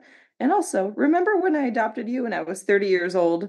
Well, now I'm 35, or whatever age I am at the time, and that means that you still have several years in our bargain together to fulfill because you're both required to live until I'm at least 50 years old. That's the deal that we made. 20 years of cat life. And I give them the spiel and I let them know that they're beautiful and perfect and that I will brush them and take care of them and snuggle them as much as they need. And they get all the foods and all the exercises and all the laser pointing and cat dancing toys that they want. And then, it's like after like 3 to 5 minutes, they get really like, and then I let them go. And that's the talk. I love I it. do that literally every day with at least one, if not both of my cats. Am I crazy? Yes. But also, like, when I adopted my first cat, it was at a very, very dark point in my life. And I often do think of it as like she kind of saved me in some ways. So it's like, it sounds really like over dramatic and wild, but like they're really important to me. Like, Yeah, and I don't. kind of, sorry, go ahead. I was gonna say, not to us. We get it. My cat, yeah, we get it. Yeah. We get it. Oh, I'm so glad you get it. Yeah. Absolutely. And even though I know, like, making them promise me to stay alive for a minimum of 20 years is a little outlandish. Like, I realize that that's not maybe that's realistic. But I feel like if I just say it enough, it's more likely to happen. It'll manifest. I'm manifesting it, essentially. Like, I'm not even promising 20 years to my wife and children. So I don't, like, I'm not even sure I'm going to be around that long, let alone have a cat around that long. So my childhood cat lived to be 18. So that's where I set that point of, I was like, we can do this. Come on now. Yeah, mine was about 19, 20, I think. We actually don't know her full age when it was time for that. So yeah. Well, go ahead. To harken back, you just mentioned your childhood. One story that was brought to our attention about your childhood is you had a brief stint where you were a little enthralled with vacuums. Is that accurate? Is there a story there? Oh my God! This is actually our favorite part of the podcast, when we get something from like a childhood friend or a family member, and it literally makes the guest either like mild embarrassment, but just funny. Like this is the funny aspect of it. Yeah, and, this is a good one. You guys got a really good shit here, because this is some shit that no one on the entire internet follows me would ever like have known about. Because I don't. It sounds like, why would I bring this up? This is weird. And then they're gonna listen to this podcast. They're going to hear all of your incredible stories and then listen to another one of our podcasts and go, who are these fucking idiots? Yeah. Like, it's going to be the best. Now. Yeah, unfollowed. We're going to get a huge spike in listeners for this episode. And we're going to go back down to 200 the week after. Oh my God. I don't know where the vacuum thing came. I don't know where it came from, but I know who you got that from. And I know that it's because I remember having a conversation fairly recently with this person where I was talking about it. Like, I was having a moment where I was like, how the fuck did I not get diagnosed with any neurodivergent thing as a child? Like, I was thinking back on like me. I specifically have this memory of me in like 7th and 8th grade where one of the chores I was assigned by my mom was to vacuum. And originally I was like, oh, that sounds like laborious. Like, the vacuum's heavy. I don't want to have to cart it around the house, like, and like do all this work. But I very quickly figured out that I fucking loved vacuuming. Like, it became like truly a very weird and specific obsession, in the way that, like, I used to actually be able to Google this and still find it. But at some point they erased their like archives. But I had a live journal in like 7th and 8th grade. And I used to be able to Google, because I remembered my old live journal username, and up until pretty recently, I could Google my old live journal username and still find this old post from like the year 2001 about me writing several paragraphs about how much I loved vacuuming. And it was like fucking poetic, like an ode to vacuuming, and specifically Arm & Hammer, the baking soda company, used to make this like thing that it's like baking soda, but like with scent in it, that you sprinkle on a carpet before you vacuum. And I was into it. I was so fucking obsessed with it. And to me, it's such a red flag when I think back on that time in my life, that I'm like, how did my parents never go, does this child have fucking ADHD or like some neurodivergence? That I'm just like, I think it clearly prepared you for a lifehood of having cats the rest of your life, though, because clearly you're going to be vacuuming your house 3 times a week for the rest of your life if you have 2 cats. So. I do love vacuuming still. It is truly a lifelong love affair. It's so satisfying. Like, I'm sorry. Thank you. That's what I was going to say. It's immediate satisfaction. There's dirt, and then you go like this, and then there's no dirt. I have one of those Dyson like stick vacuums, and the one that I have a little attachment on it that is a green light that highlights all the dust and the hair on your floor, which is simultaneously even more satisfying, but also really fucking alarming because it's like, how the fuck did this? I just vacuumed 2 days ago. Is sweeping the same thing for you? No. No? Okay. Because I like sweeping because I get to move the dirt and control it and put it into a spot and then pick it up. And it's like, that's fair. It's kind of the same idea. Vacuuming is nice because there's dirt. There's no dirt. But sweeping, there's dirt. I get to pick up the dirt. There's not carpet anywhere in my house. So like, basically I treat because I have this like, the stick, it's like a cordless stick vacuum. So it's really easy to like move around and use. So ever since I lived in my current home, I just don't sweep because there's not really, it's like, if I'm gonna sweep, I may as well vacuum. One more vacuum follow-up. You have a point. One more vacuum follow-up. Like, I do. What is the, do you have one room that's more satisfying to vacuum, and why is it the gym? The gym is actually not as satisfying. I wish that I could say that it were. Okay. Because and part of it's because I put those, the rubber puzzle mat things. Yep. I put that all over the floor in there. Oh, yeah, those will suck to vacuum probably. And the vacuum lifts them sometimes. It's not too bad. But mainly it's just because of it being like a black floor. Like it hides most of the stuff so well that even with the cool green light attachment, I still don't get as much because I can't see everything that's getting up as much. Now, the most satisfying room to vacuum really is probably just my own bedroom because my cats, like, I vacuum it the least, which is kind of gross, but like, I don't know. It's also like not the part of my house that people, if I have guests over, they're not like going to go up there. So I neglect it more. Makes sense. I want to interfere with one more lifting question that we kind of might have missed. Mm-hmm. What is your best low bar deadlift? Low bar deadlift? We were told that you would know what we were talking about and that you did, right? It was in parentheses. Yeah, incorrect. What's your best low bar deadlift? Parentheses. Yes, I typed that correctly. My God. Oh my God. You never have to answer anything. No, I know. My God. Okay, this is such a fucking deep cut reference from. I have to go. No, I have a video of me trying to attempt this shit in like it must have been 2021 maybe. And I gotta find the video. It'll take me too long to find the video. If I remember, if I'm correct in remembering what he's referring to, it was like it was maybe the weight of a bar. I'm just gonna go ahead and say it like 65 pounds, maybe like a bar plus a little bit. Okay. What makes it a low bar deadlift? Yeah, I do not remember. Okay. Oh, okay. I need to find the video. No, really, like me and Sam, we always would have to train like kind of late at night at the gym, and so there'd be no one else there, and we would just do really fucking weird shit. I've and the low bar deadlift is a Sam invention, and that's why I'm like, gay. I can't remember specifically what it looked like. I just know that it was really hard, and I was like, I'm gonna die. Might have been a deficit then. I don't know. We'll bother Sam about it later. I want to say that it had like a limbo element. What? Okay. It's not a real lift. It's just like some shit that you made up. You know, it's like you're doing the limbo maybe, and like you're. Yeah, God, I want to find the video now. I'm gonna die. All that sounds painful. Exists.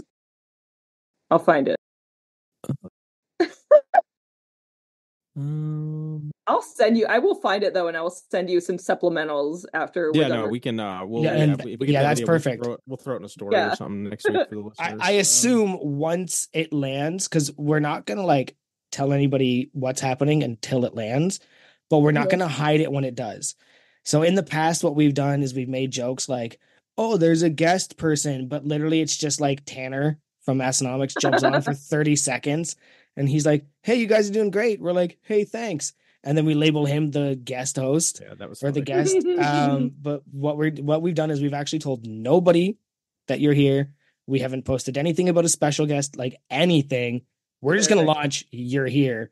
Then all the supplemental stuff is going to come. It's going to be huge. It's going to be hilarious.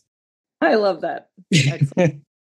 I got one thing I want to get into. So I hear you have a let's see how to word this. Basically, you essentially hate eating food at the quote unquote wrong temperature, as in like you refuse to eat cold pizza.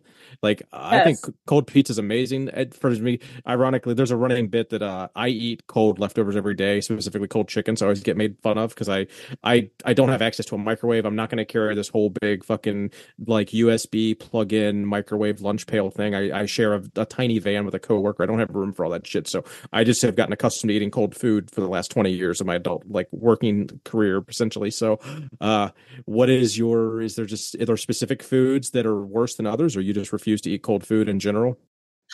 Okay, it's not about cold food in general because there's some Okay. things that I can actually enjoy cold. Like, for example, there's like a place, like a coffee place near me that sells muffins. And when I order a muffin, they're like, "Do you want to heat it up?" And I'm like, "No." Even though a muffin is objectively better when it's fresh and hot, but Mhm. I like for me it's a texture thing. Like the muffin falls apart too much if it's hot. So I'm like, I'd rather it stay in one piece and then therefore I want it cold. So it's not just across the board that like I don't like things to be cold. Mhm. It's more about like and also a muffin or a baked good is like a totally fucking separate thing to me. Oh Like yeah, yeah. do that at just about any temperature. It's when it comes to specific like a meal, like a savory Mhm. food meal, if and very specifically if it is something that involves a tomato paste or sauce I that get is that. typically hot when it's originally served. I have a problem with like congealed tomato paste or tomato sauce, so I can't fucking do cold pizza. Like it's I've never even maybe I could maybe enjoy a form of pizza that doesn't have tomato sauce on it, but also then there's the cold cheese. So I'm like, at that point, why would I fucking bother? If I can't do the cold cheese and the cold tomato, there's no other component of pizza that makes it worth it, and I may as well just heat it up. Oh, I gotcha. Uh, You will Same. hate what I had But I have for a thing dinner. about food temperature in general, for sure. I don't know why I did it. I was just lazy or what, but I ate cold leftover mashed potatoes and meatloaf tonight. That was my dinner. It was I thought it was fine. I was just like, I'm hungry. This is here. I think it's because it was two servings in one container and I didn't want to like divide it up and like get another plate dirty and microwave it. So I just kind of halved it in the Tupperware and ate the cold half. I was like, all right, cool. I have dinner for tomorrow. I'm good to go. Oh, look, I respect it and I envy it. I cannot No, not a fucking chance. Actually, and it's funny because my wife, she prefers cold pizza in most scenarios. I can't. You're right. It's the congealed tomato paste, the cheese, like it's not rubbery. It's not the way like the textures change with the temperature. So it's like things that get softer or meltier at a certain temperature, but then they solidify more when they're colder. okay. That's what determines whether I can do or cannot do. And that's like most things, honestly, in a cooked Mhm. meal. Like there's a reason it's cooked. I have a Just follow up can't do it if it's not cooked. and I'm sure this will get the crew going and we could probably work with this a little bit. What is the number one way to heat up a pizza slice? Well, so now that air fryers exist, that they're a thing that are accessible, like that's Hmm. number one. If I didn't have access to an air fryer, however, and by the way, air fryer is 4 minutes at 400 degrees. That's the peak. That's like perfect reheated slice of pizza. Um, if I didn't have an air fryer though, or like in the days before I owned one, it would be in a cast iron pan on the stovetop. You put it at a pretty high heat and you cover it for like a hot second because that lets Hmm. it get melty again, but the bottom stays crisp. I was gonna say the same thing. Yep, definitely pan fried. Do you add a little water when you pan fry it? I haven't. I guess maybe that depends on the pizza. Yeah. Like, or Yeah, how like old the leftover is. if there's fruit or veggies on it, that because I've heard that Yeah. adding water to a fried pizza I'm a pizza enough. purist. I usually just do like and I'm okay with like some slightly like bougified elements in there, but my go-to, I really am mostly just like a pepperoni pizza Hey, girl. me too. Yep. Yeah, definitely margarita pizza. I love But margarita, yeah, yes. it's got to be buffalo cheese. If they don't make it with buffalo cheese, I'm probably not eating it, or I'm going to request buffalo cheese, or I just want your pepperoni and cheese. The fuck Yes. is buffalo cheese, Joy? Is that a Canadian term? No, it's cheese Buffalo made from cheese? buffalo milk. You I fucking. don't I don't are you I believe joking? that's Is he being not very sarcastic? common. That's kind of hard to find. Yeah. So if I make it, I usually find buffaletta. Yeah, traditional margarita pizza is made with buffalo mozzarella. Never heard of it. Oh, and you will get Italian, like, and I don't mean Italian Americans because, like, but like real Italians will like fight you over whether or not it's real margarita pizza if it's made with buffalo pizza or buffalo mozzarella or not. And it does make a bit of a difference. Do they even have buffalo in it in Italy? Yep. I think of buffalo as being uniquely American. That's wild. Well, they have water buffalo and stuff over there, right? Like it's not like they don't have bison. Yeah, I'm not a livestock expert. I don't fucking know the difference at all. Like, I'm just like, what? Yeah, no, they have over there. They're the water buffalo, right? Like the skinnier ones with the bigger horns. Like I'm not talking bison because bison is what we call buffalo. Okay, you're right. That makes sense then. I'm Googling. I'm actively Googling a water buffalo. I'm like, I know that that's a thing. I've heard about it. I don't think I really put together that it's not the same thing as a bison. No, I've never heard of buffalo cheese. So this is a night for a lot of news. Boys. And they are cutie boys. They kind of just like, they look like cows extra. Extra cows. Nice. They look like cows that play D&D. Cow plus. Well, speaking of D&D, and you know D&D adjacent, we're here. You're a big cosplay fan. Is that something that's a childhood thing, or something that you got into as an adult, or where's your cosplay come from? I mean, I would say that it would have been a childhood thing had I had a concept of that as a child. I mean, I was a Halloween kid. Okay. Like, so that's cosplay adjacent, I guess. Yeah. I got into cosplay, I would say probably early on. When I really got introduced to it, honestly, was like in like 2012, 2013. And it was only because I had fans of mine who were like asking me to cosplay certain characters, and I decided to oblige. But I mean, I was already into like most of the same stuff before that. It's just, I didn't even really understand that there was a culture around cosplay. Because it was, honestly, I don't know when cosplay became like super popular and mainstream, but it was definitely around that same time. So the first character I ever cosplayed was Power Girl, and that was very popular. I only went to one Comic-Con as Power Girl, and it was in Phoenix, Arizona in like 2013, but I had a blast. That sounds awesome. Yeah, it was really fun, and it was a pain in the butt making the costume for that. And since then, it's like I've done a bunch of different characters with, different levels of like effort, I would say. But my favorite one has been Aloy from the Horizon Zero Dawn, Horizon Forbidden West series. Not only because it's like just it's a really fun like look to do for cosplay, but also like I'm a huge fan of that video game series and her character in general. Like I really love her. So that's been my favorite one. And there's more that I want to do, but cosplay is it's like time consuming and expensive. Yeah, it is. It's expensive, and I'm not like a purist in the sense that like for my Aloy cosplay, I bought a custom made like suit. The actual costume that I was wearing on my body was custom made for me. I paid a lot of money for it to fit me perfectly, and it looks amazing. But the reason I did that is because a lot of it is like faux suede and faux fur, and I know actually enough about sewing because I grew up doing a lot of craft projects and stuff, and I know how to sew. I have a sewing machine. I was like, I don't have the tools, the time or commitment to sew this. This is a lot, like these thick fabrics and stuff. It's a lot to do. So I bought the costume, but I did hand make, and oh God, I had to learn how to do like prop making. Because she carries a spear, and so I had to learn how to do all this like techniques for prop making to create the spear. And that was the most fun for me. And that was kind of the first time that I learned like, oh, ooh, okay. And maybe I don't want to do all the sewing parts, but I love the prop making parts.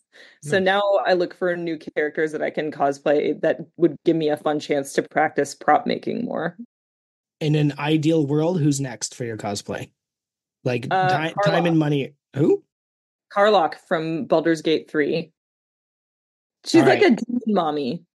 All right. I don't get that one. I get a lot of nerd stuff. Don't get the Baldur's Gate stuff. I know of Baldur's Gate, but I couldn't say I know that person. All right. It's Karlach, spelled Karlach. I'm sure that there are listeners who will know about this character. Oh, no, they will. We'll hear about it. Yeah. Karlach is hot. Like I said, demon mommy. Yeah. Ultimately, I either grow hair or get a bit bigger because I want to do Wolverine at some point. My short stoutness, I would do a pretty good Wolverine, or I'm going to do Kratos. You would. Yeah. Kratos eventually is a thing I'm going to have to do. Yeah, both of those would be great. Yeah, but naked. So, just like I'm just as Kratos, you're just naked. As Wolverine, at least I get to like cover up a bit. Go ahead, Keith. So now your time doing cosplay. Have you ever done any LARPing? No, I haven't. Oh God, I would. I think I just kind of missed the boat on that as far as like the time of my life when I would have had the free time to actually enjoy an activity like that. But For sure. But yeah, I definitely. What's funny is when there was like a period of like 1 or 2 years when I was in college that I rented a house with some roommates, and our house was on a block with like a public park. And it was the public park where all the LARPers would go every like Wednesday. So and every time I have so many memories of being in college, like riding my bike back and forth past this park, going to classes, and like seeing the LARPers, and just like me, just like speeding past on my bike, being like, "Oh, I don't want to do that. This looks really lame. Are you guys having fun?" Yeah, I was jealous. It looked like they were having too much fun, honestly. And I was like, honestly, it's the thing. It goes back to me finding out that I have a thing for making prop weapons. Yeah. I'm like, look at their prop weapons. All right. Can I change kind of direction there? Yeah. What are your top 2 karaoke songs? Okay. Head Over Heels by Tears for Fears.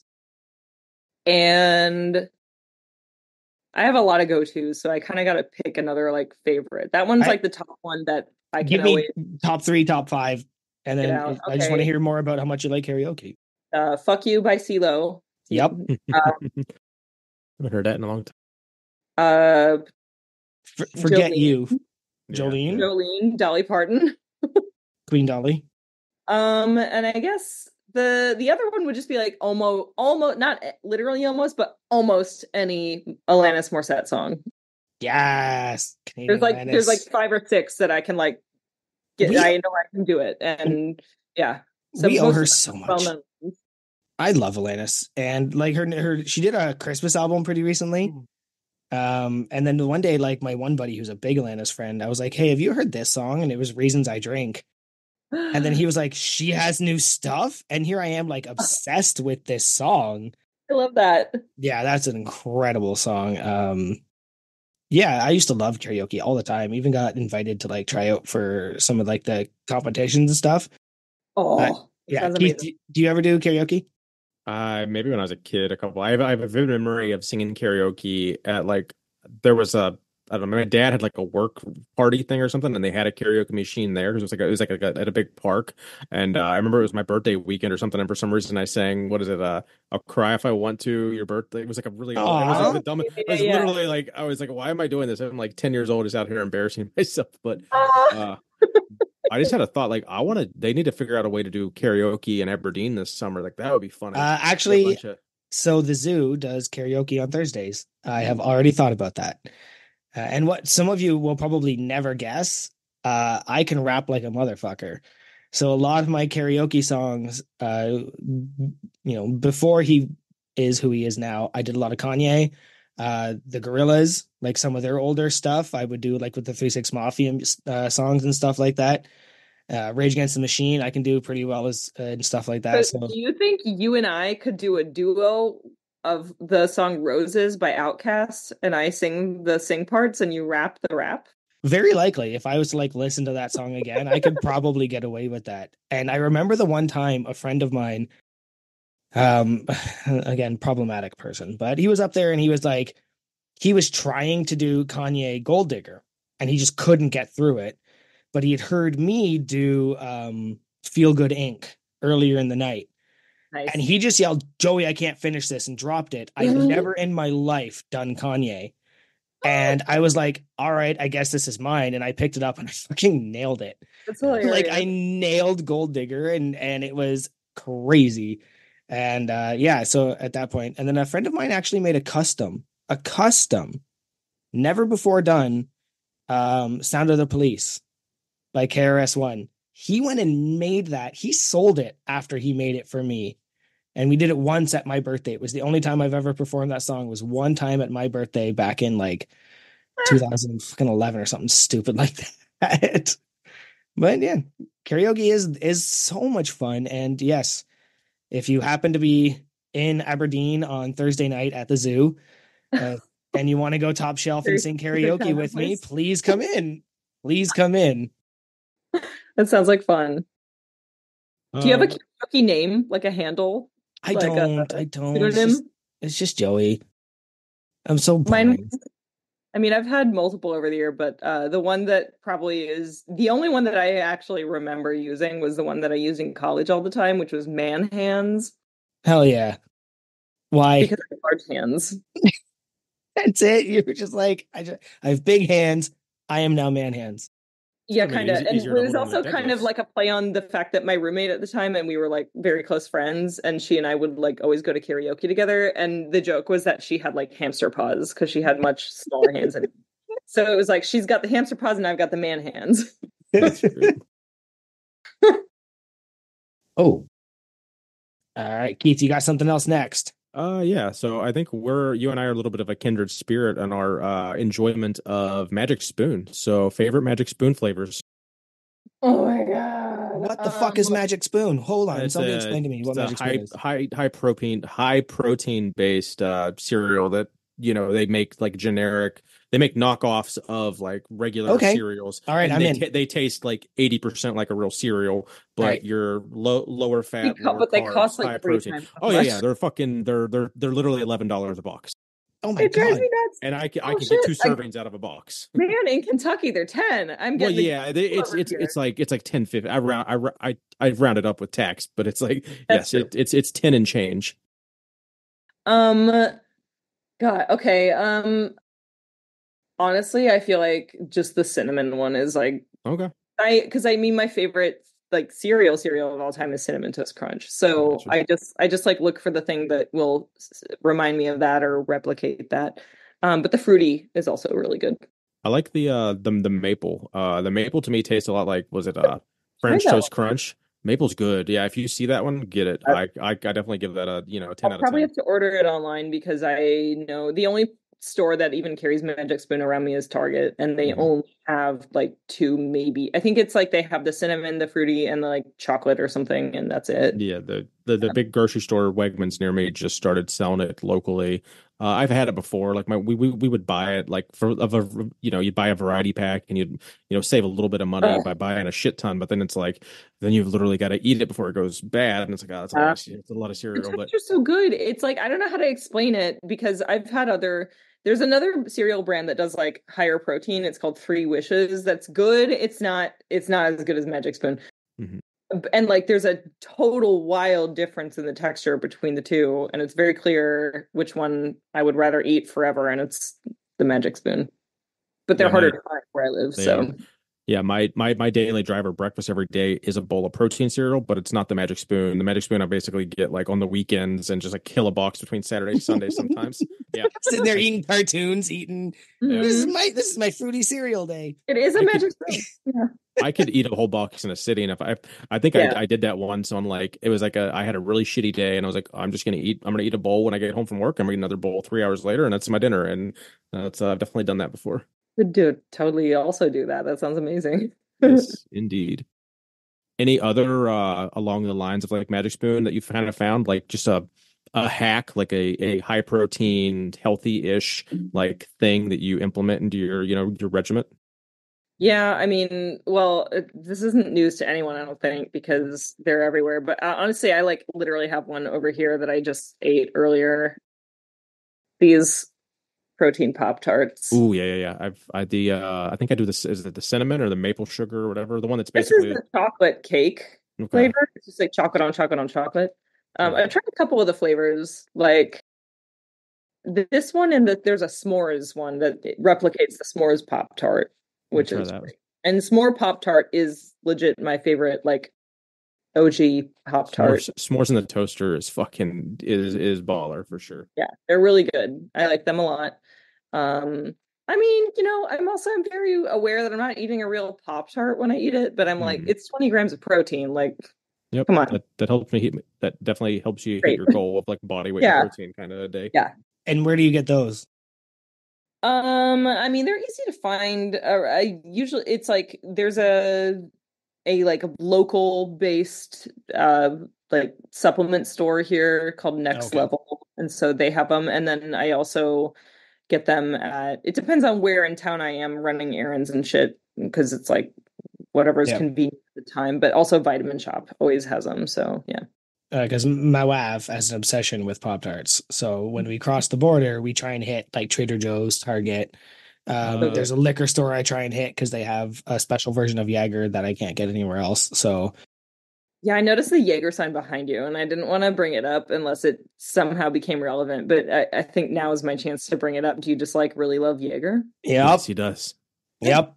I can't keep it in the house. Do you like black licorice? I do. But Yay! I don't. That's my other thing. I am a black licorice obsessed person. It's red licorice actually is just raspberry flavored wax. There's no such thing as red licorice. Yeah. Black licorice is the top tier flavor. I would, if I didn't need to have fluoride toothpaste, I would have the aniseed flavored non-fluoride. Tom's of Maine toothpaste. Yep, that's the one. I used that one for years. Yeah, that's delicious. Except where I live, I'm on the country. I'm on a well, so I don't get fluoride in my water or anything like. And I have acid reflux. My dentist was like normally you don't, but you do. So I have to. No, absolutely black licorice. Everything I've got it. And when I can't have Jaeger, I'll just eat black licorice.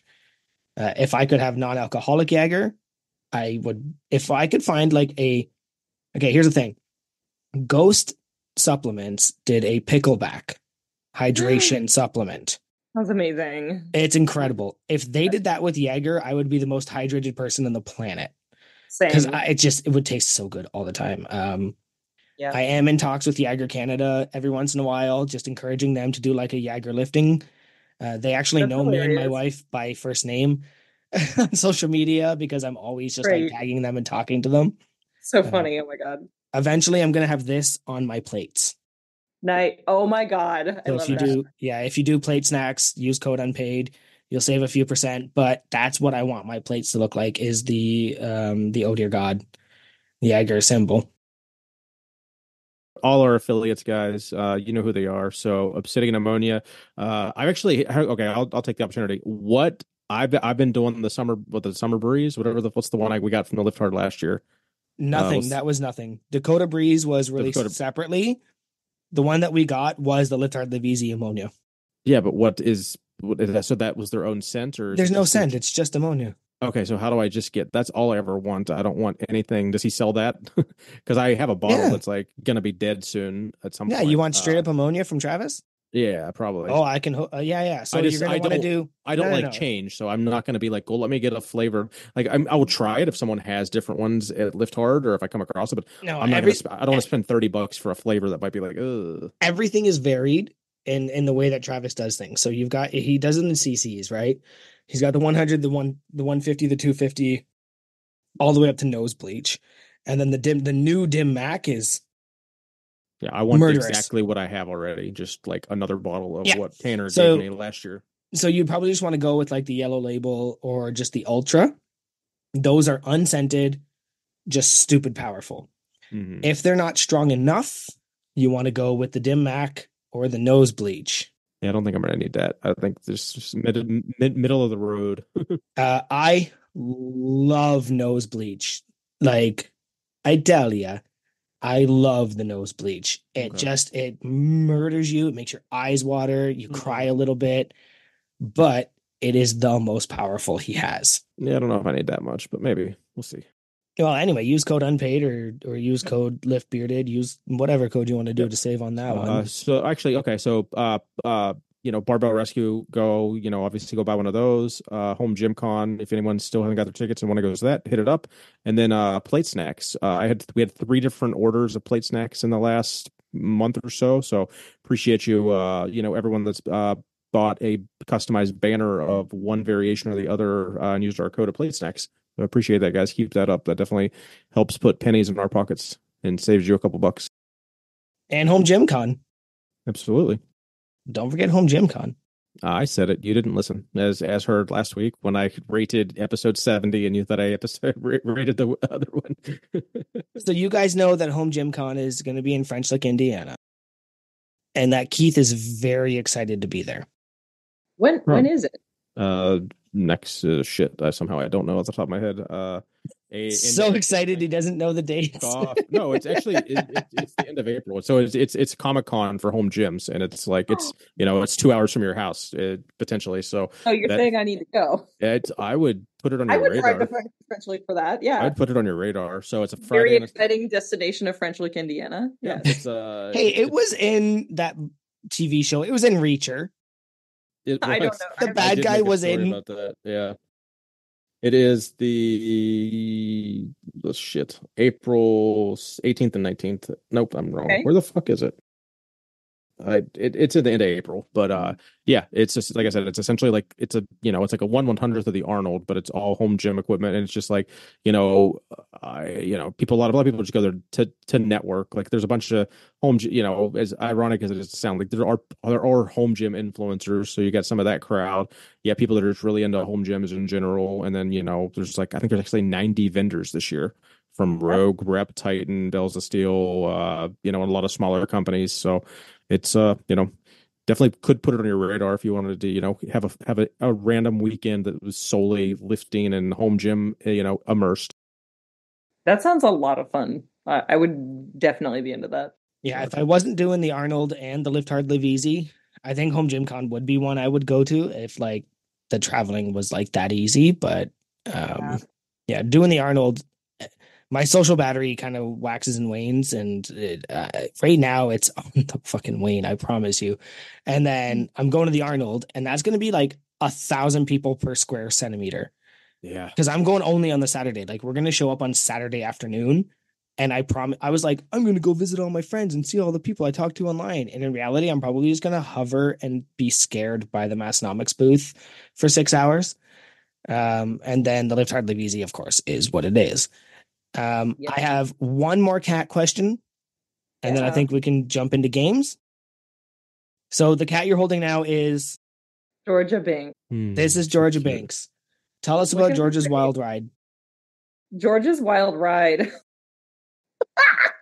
Oh, I love these reactions. My God. Okay. So this is going back to Sam and I and our roommate living situation a couple years ago, and it was Georgia was still baby back then. She was maybe 1.5 or so, around there. She's 5 now, so she's got more life experience. But at the time, she was very unfamiliar with the concept of stairs.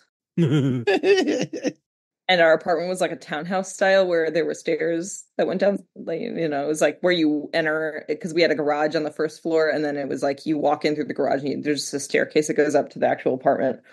So she was intimidated by the stairs. All she knew was there's stairs and then there's a door at the bottom, and that's where people that I don't know come into the house. So I avoid that.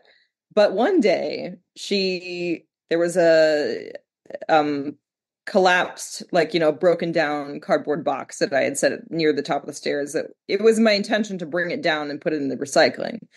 So it was just a flat piece of cardboard, and it was laying flat near the top of the stairs on the landing. And she was getting, as cats do, she was like, "Ooh, cardboard, I want that." And so she got into it, or on it, no, you know what? It was even better, because now I'm like, shit. It wasn't even collapsed. It was just a whole ass cardboard box, but open on the top. So she climbed into it and just, I guess, was trying to find her level of comfort sitting inside this cardboard box without realizing that it was teetering on the edge of the top of the stairs. So she absolutely just like climbed into this box and yeeted herself down the whole flight of stairs without realizing what was going on. And it kind of looked and sounded like scratch, scratch, scratch, cardboard sound. Like she just fully did like a on the way down. And that was her very big adventure. Georgia. It's great. And it took her a while after that to like not be scared of stairs. I do have one more random question, and then we can play our games, I think, and then get into unpaid or underrated. So I doing some of my research. I saw that at one point you had a podcast in between 2019 and 2021. Is that it looked like it made it 30. I think I counted. It was over 35 episodes or so. So was that something you had fun doing? Is it something you see maybe getting into in the future, or was it just kind of over? We started this podcast less than a year ago, and I love it. I see myself podcasting in some capacity the rest of my life as long as I can. Like, what is your take on it? And why'd you get out? Do you think there's a chance to get back in? And anything you want to share on that journey? Yeah, I loved it. And it's still out there. Like the archives are still accessible. It's still subscribable or whatever. There haven't been new episodes since like 2021. But it's called After Adult. So if anyone wanted to find it and see what it was about, they can still do that. Really the reason I stopped doing it was because it became too much of a time commitment, because I was also doing all the editing and everything on my own. Gotcha. And sourcing all the interview guests and all that, and it was just like, oof, it worked out really well because I started it in, as we just said, in 2019, and then it was a really great project to keep me going and busy and occupied through COVID. Oh, absolutely. Shutdowns. But when stuff started to open back up and I started having to fly out to California more regularly again, it became a little too hard to keep up with it. There was also the fact that I never really fully put any effort into monetizing the podcast. And it's kind of hard to do a podcast forever and ever without having any monetization. We've made like $40 on our podcast. Yeah, you can monetize this? Like we made next to nothing. So yeah. I bought a whole computer and microphone. Nobody has given me shit. I mean, I loved it though. And I've always kind of felt that I think that I will be doing podcasting again at some point in the future. It's more like I need to figure out what I want that to look like and what my specific like approach or what the gimmick of the podcast would be. Yeah, definitely get help. I couldn't imagine doing all of it. Like I do like the majority of the scheduling and like a lot of the research and stuff. Everyone has their own niche that they contribute to the podcast. We have a third person that comes on and will host with us, every 10, he's been a host, a handful of times, he can be on any episode he wants, but he does all our back end stuff, like literally every aspect. Like Joey uploads a file and then Nate literally takes it all the way till like it's in people's ears. So I couldn't imagine doing everything, every single step. Like if I had to, if my workload on this podcast was times 3, I would not do this podcast. Like, it can be built up really fast. Yeah. So I mean, I loved it, and I love podcasting as like a medium, and I fully intend to like bring that back into, my area at some point. Oh my God, this cat is like in my lap, like screaming at me. What's wrong? You got fed. So you've done, I've been seeing on the Instagram, and you've been tagged and shared. You've done a circuit a little bit of other podcasts, but like you also, just to confirm, the number 5 movie on Netflix last year you were in. I think it was. Yeah, I'm not sure actually where it ended up landing by the end of the year. I know that it had several weeks in the top 10. I know Netflix doesn't release viewer numbers, but they release viewing hours. And I've done the math on that documentary because I was curious myself. And I figured out based on the documentary is 92 minutes long and it has like 18 million viewing hours. People are slowing scenes down, I guess. It comes out to like 12 million people watched it, which it's definitely still so again, I haven't seen their official year-end statistics, but I assume it would have landed somewhere in the top 10 for 2023. That's incredible. And you were invited to be a part of that because like you were an early adopter of that, right? Yeah, I would say I was invited to be it's kind of more complicated, and if someone watched this documentary, it becomes evident like why I was invited to be an interviewee for that one. But it was the subject matter that they were discussing in the documentary is something that I was like, yeah, I was brought in early to that conversation because of a interview that I did with a New York Times columnist that put me kind of in the spotlight. Back in like 2020. Yeah. And so that kind of like started the whole like avalanche, the snowball of everything that led up to Netflix commissioning this documentary to be made. I'll at some point we will. I mean, if you're listening and you know who Siri is, I'm sure you can go and find that podcast. I don't think we're gonna Siri Dahl. It's not that hard. Yeah. I know. Like we're trying to dance around a certain subject here. You want. We can be ambiguous if we need to be, but it's your podcast. Like you don't have to. You don't have to tippy toe for our sake. We just didn't want to make it the focal point. Like we were, wanted to focus on it. So feel free to say anything and everything you want. But yeah, I did watch it a couple weeks ago. I think. Definitely didn't know all the political aspect of it, and I was like, Jesus, there's just and a lot of different sides and different shit, and it was definitely worth a watch. So. Everyone go. And even now, I tell people this now because it's kind of wild how much things changed drastically in the media landscape in any industry, but especially in mine, which is like that documentary came out less than a year ago. It came out in March of 2023. And a lot of what's covered in that documentary is like no longer necessarily relevant today because I'll just say it. Like the documentary is called Money Shot, the Pornhub story. So it's about the existence of that website and it's sort of its history, its legacy, and like some of the problems that have come along with the existence of that website. But like within the month after the documentary came out, the website, the entire company that owns that website was purchased by a private equity firm that then completely changed the leadership. So like a lot of what you see in the documentary is like they're talking about the website and then they're like, well, they have like video, like archival stuff that they show of like the leadership at the company, but that's not even the people that lead the company anymore. It's like completely different leadership now in a good way. Like, and I mean that in a really good way. Like they have the company's entire philosophy has done like basically a 180 on like, they're now super transparent in a way that is like unheard of in my industry. And it's a good thing. Like it's a really good move because I think it's not even just in my industry, but just at large, like there's probably needs to be a lot more transparency generally in media. So I like that change has happened. But it's kind of funny because when I tell people about the documentary now, I'm like, well, watch it. And it's still worth watching, but also like, take it with a grain of salt because like you have to remember that the company that's the subject of this documentary now looks very, very, very different than it did at the time that it was made.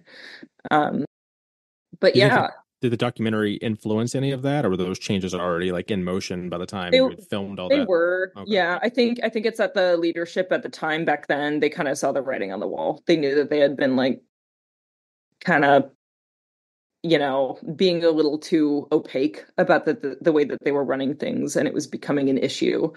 And, and then this documentary is being made, and then the documentary comes out. So they were actually already fully in the process of being acquired, like several months before the documentary was released. But I mean, the timing of that is still like the documentary, all the footage that we filmed was filmed almost 2 years before it actually was released. Oh wow! Yeah, I sat down for my interviews in that documentary in like September of 2021, and it was released in March 2023. So yeah, it's crazy how long it takes to make like a documentary. It's like pretty much every documentary you see is probably a couple years old or even longer sometimes. And a lot of that as budget too. It's like, I know Netflix commissioned it. Which is interesting, honestly, to me. I was like, well, that's cool. Like, someone who's in research or whatever they would call it at Netflix at the corporate level was like looking at cultural fluence and was like, we should do a thing about this, and they decided to set aside budget to commission a documentary. And then they went and found the filmmaking team that they wanted to have make this film. And that's the director and crew that I ended up working with when I was interviewing for it. So I found that very interesting that Netflix like wanted to make this thing happen. And that they just like kind of like footed the bill and said like, okay, make a true documentary, like you're going to present this topic neutrally. And I think they did a good job of that. So yeah, I'm happy it exists, honestly. It was a cool thing to be a part of. Absolutely. So all right, well, we have this game left to play. Yeah, we have a few things we'll do. I think we're going to do a round of FMK. Joey's going to ask you Mount Rushmore, and then we can jump into our final game. So I'm going to go. You're assuming you're familiar with the game Fuck, Marry, Kill? Okay, so we're going to go FMK. It's going to be a social media based one, so interpret it however you want. How much you enjoy the app or how much the app helps you in your business. So Instagram, Twitter/X, and TikTok. FMK. All right. Oh my God. That's hard. Can I just kill all of them? And use your druthers, that we always like to people, explain why this, that, and the other. Okay. I actually do need to give some thought to this. Okay. So, well, actually, the easiest one is kill TikTok. Yeah, for sure. Yeah. Everyone agrees on that. It's so toxic and weird. Oh, it isn't only for selfish reasons that I say kill because TikTok is the most like prude of all of them. So TikTok is the hardest for me to even exist on. Like I truly can't do anything on TikTok and gain any traction. There was a point in 2021 where I had a TikTok that went so viral. It got like tens of millions of views. And you would think that that'd be a good thing, but no, it was terrible. It was bad. All it got me was like hate engagement. And so, yeah. And ever since then, I just can't even do a thing on TikTok without just being like annoyed or just getting deleted for no reason. So like, fuck TikTok, kill. No, don't. I mean, kill TikTok. Kill, yeah. Don't fuck TikTok. Yep. But also fuck TikTok. And Mary. Oh, okay. Fuck Instagram, because Instagram is for thirst traps, obviously. That's why it exists in my world, especially. So fuck Instagram, that's an easy one. And then I guess marry Twitter, although I would say that not necessarily in Twitter's current state, but marry the idea, marry the concept of Twitter, marry what Twitter used to be. Mm-hmm. Yeah, absolutely. I deleted my Twitter. What was it like? We just started this podcast when I deleted my Twitter. So it was about last year. Yeah. And I was big. Like, I loved Twitter. I was like the Twitter guy. I was like, no, get on there, have fun, do all your stuff. And then as soon as Elon bought it, what about a Tumblr? I have a Tumblr. It's not super beefed up, but my original website when I was just getting started in my career in 2012, my original website for a couple years was Tumblr, and it was great. I was Tumblr famous for a hot second, and then Yahoo bought Tumblr and killed it. So it's a story as old as time when it comes to social media. Somebody buys it and kills it. Yeah, they love to do that. Well, but they're saving it. They're saving us all. Okay. So apparently, as we heard on the last episode of Massonomics, being Midwest people, we have this game we totally invented, which is Mount Rushmore. Original to us. Yeah, actually, it is. I want to know your Mount Rushmore of horror movies. Somebody asked me this one about a week or two ago. Okay. And I understand you're into horror movies, and I think you're into the same type as me. Yeah, so my Mount Rushmore of horror movies would be Midsommar, Hereditary. I love Ari Aster. Yeah. So is it a piece that makes the balloons? What does the balloons? Why is it a peace sign that does balloon? That's stupid. No, it's not. It's not. I think it is. Oh, it is. Okay. That's weird. So, Okay. Midsummer, Anyway, Hereditary. Okay, so yeah, one no, oh my God. Hereditary. No, well, Midsummer 1, Hereditary 2, The Ritual 3, and God, the fourth one, that's the hardest one because I know the top 3 are really easy for me. That's like the go-tos. And the fourth one is the one where I gotta pick among like a bunch of the like ones that I'm like, I like you, but do I like you enough to put you in the one remaining spot? I guess Barbarian. Oh my God, that was so good. Yeah. Wasn't it? And like Yeah. it started out so weird and misdirection-y. Mm-hmm. Have you heard the theories that Midsummer and Hereditary exist in the same world? That totally makes sense to me. Yeah. That there's one scene where the mother in Hereditary is walking by and you see the two main characters from Midsummer in there. Mm-hmm. A fun unknown story is everybody always told me not to watch Midsummer with my partner because apparently it led to a lot of people breaking up. I don't know if you heard that. That's very funny. I can totally see that because the first time I saw it, so my favorite story about me watching Hereditary for the first time, because I was watching it with my partner and like we didn't see it in the theater. We watched it on streaming, at his like apartment it was earlier on when we were dating, but we're sitting on the couch. We watched the whole movie and he's more sensitive to like horror movies and to like graphic imagery and stuff than I am. Like I could watch something like Midsummer or Hereditary and go to bed peacefully, 30 minutes afterward. That's me. No problem. Yeah. He's not necessarily like that. So one, he was already way more affected by the movie than I was, I think, just purely based on imagery. But also for me, it was like what really hit with the story of Midsummer was like, I really in like not in like that extreme of a way, but I like related to Danny in the sense that I've dated a guy like Christian in my life. Like it didn't end that way, obviously, but like I've been with a guy like that who's just like kind of like constantly gaslighting you and like really like egotistical, narcissistic, and just like not very good. Yeah. So for me, watching Midsummer that first time with the ending, oh my God, it was like cathartic for me. I loved it, every second of it. And my partner was like, loves to tell me about, he was like, remember the first time we watched Midsummer together? And he's like, the ending comes along and she's got the smile on her face and the fire and stuff. And he said that he was just like in shock.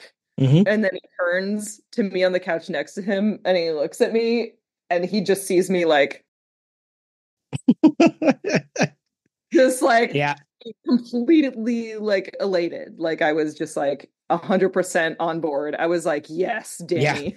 I said the same thing. And then I turned around and my wife was having a full-on panic attack. I had to like she was so frozen in place that I had to like shut off everything in the house, close the curtains. It did that much to her. And she's gonna hate me telling that story, but like, yeah, Midsummer is definitely like one of those movies that like it triggers. Hereditary too. I think people don't give Hereditary enough credit. And I still like the naked dude smiling in the background, like all of the smiles in that movie. Yes. Utterly terrifying. I will say, like, Midsummer got me on the first viewing. Like, I was immediately pulled in. I was like, I've only ever watched it once. I'm not allowed to watch it again. The visuals are just really good. Like, just from like a filmmaking perspective, that one is just like, holy shit. Like, it's so cool. Like, it's beautiful to watch, which is a big part of why I like it. And I didn't really feel that way when I saw Hereditary, because I did see that one when it first came out too. And I instantly loved it just for the like spoopiness, but I didn't necessarily like appreciate fully like the filmmaking parts of it. Yeah. And since then I've watched Hereditary a bunch more times. And like, I feel like every time I watch it, I appreciate it more. Same. It was a lot more intense to me than Midsummer. That one I had to watch, I think, 3 times before I finally he started picking up everything in Hereditary, because the first time you watch it, you're like, wait, no way.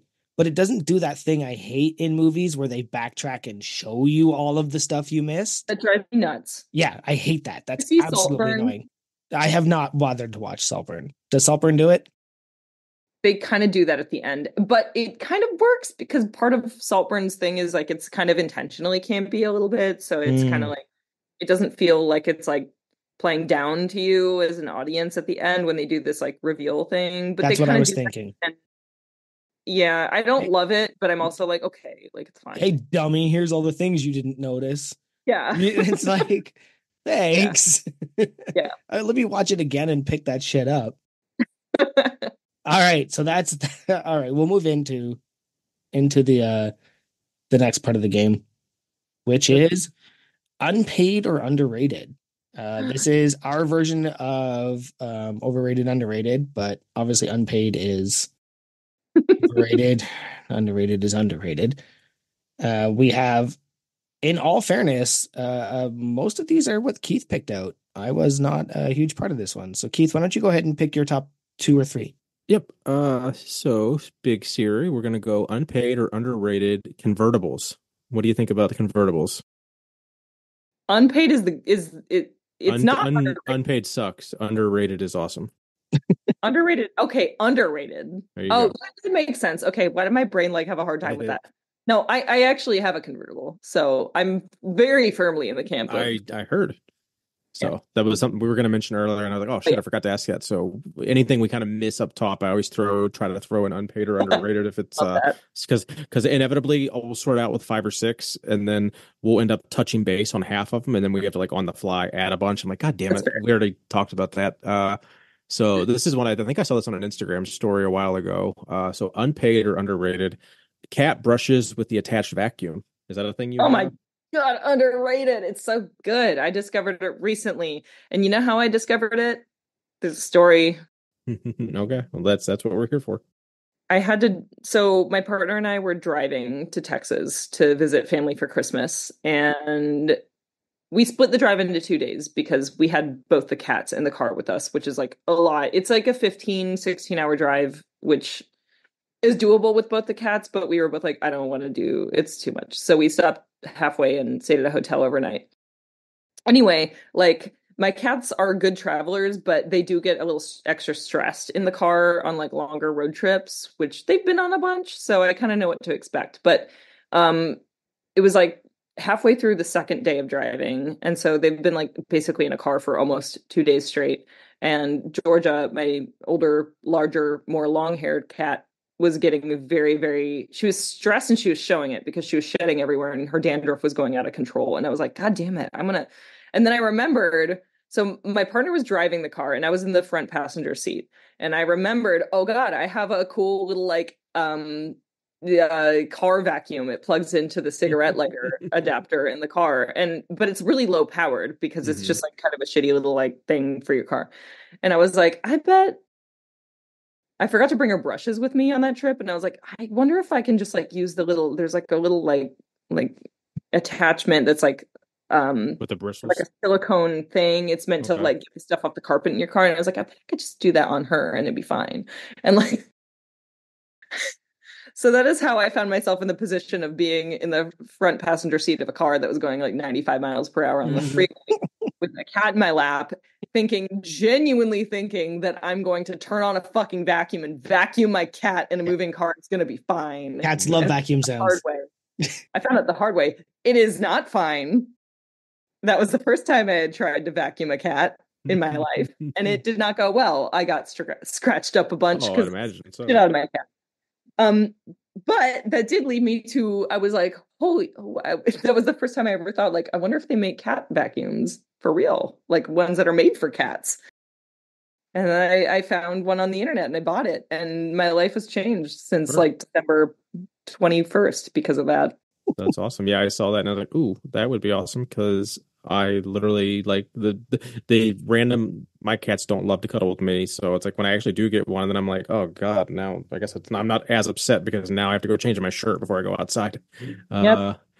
Okay, so I'll do one more here. Now that does open up, of course, the suck and cut reference, right? From Wayne's World. Oh my God. Vaguely. I don't remember that. It certainly does suck. No? Okay. That's okay. The Discord will roast you for not knowing that reference, buddy. I've seen the movie. It's been I haven't seen Wayne's World in as you can see, it sucks 25 as years. it cuts. Gotcha. Oh, okay. That makes more sense. Okay. So I'm old. Because I don't get suck and the cat cuts me because it doesn't like being vacuumed. Yeah, I have so many scars from cat scratches and bites over the years. It's crazy. Unpaid or underrated chicken pot pies. Oh my God, underrated. Chicken pot pies are so fucking good. Well, I don't know. I don't understand why it's not more of a fixture. Like, why isn't this the thing that everyone's talking about all the time? Is like the concept of first of all, pie. Mm-hmm. On its own, great, excellent, crusty pastry crust with the thing in it. But I just feel like savory pie, like I feel like Americans don't have enough of an appreciation for savory pie fillings, and it upsets me greatly because I love chicken pot pie or like shepherd's pie or like any pie, honestly, that has like meat in it and things. Shepherd's pie is top tier food. Do you ever make your own, or is it just the frozen? You know, what's your go-to chicken pot pie? So there's like Boomerangs, which is like a frozen brand that you can find. I mean, they always have it at like Whole Foods because it is a little more like a bougie specialty item. And then there's other brands I've seen as well that do like a frozen chicken pot pie. But the Boomerangs one is like probably my favorite that I enjoy the most. But I've made it. Yeah, I went on. I had a big thing. There was a time several months back when I was out of town for an extended period of time, and something hit me. I think it was that I bought like a frozen chicken pot pie and I was eating it and I was like, God, this is so good. I want this every day in my life. Well, yeah, well, wouldn't you?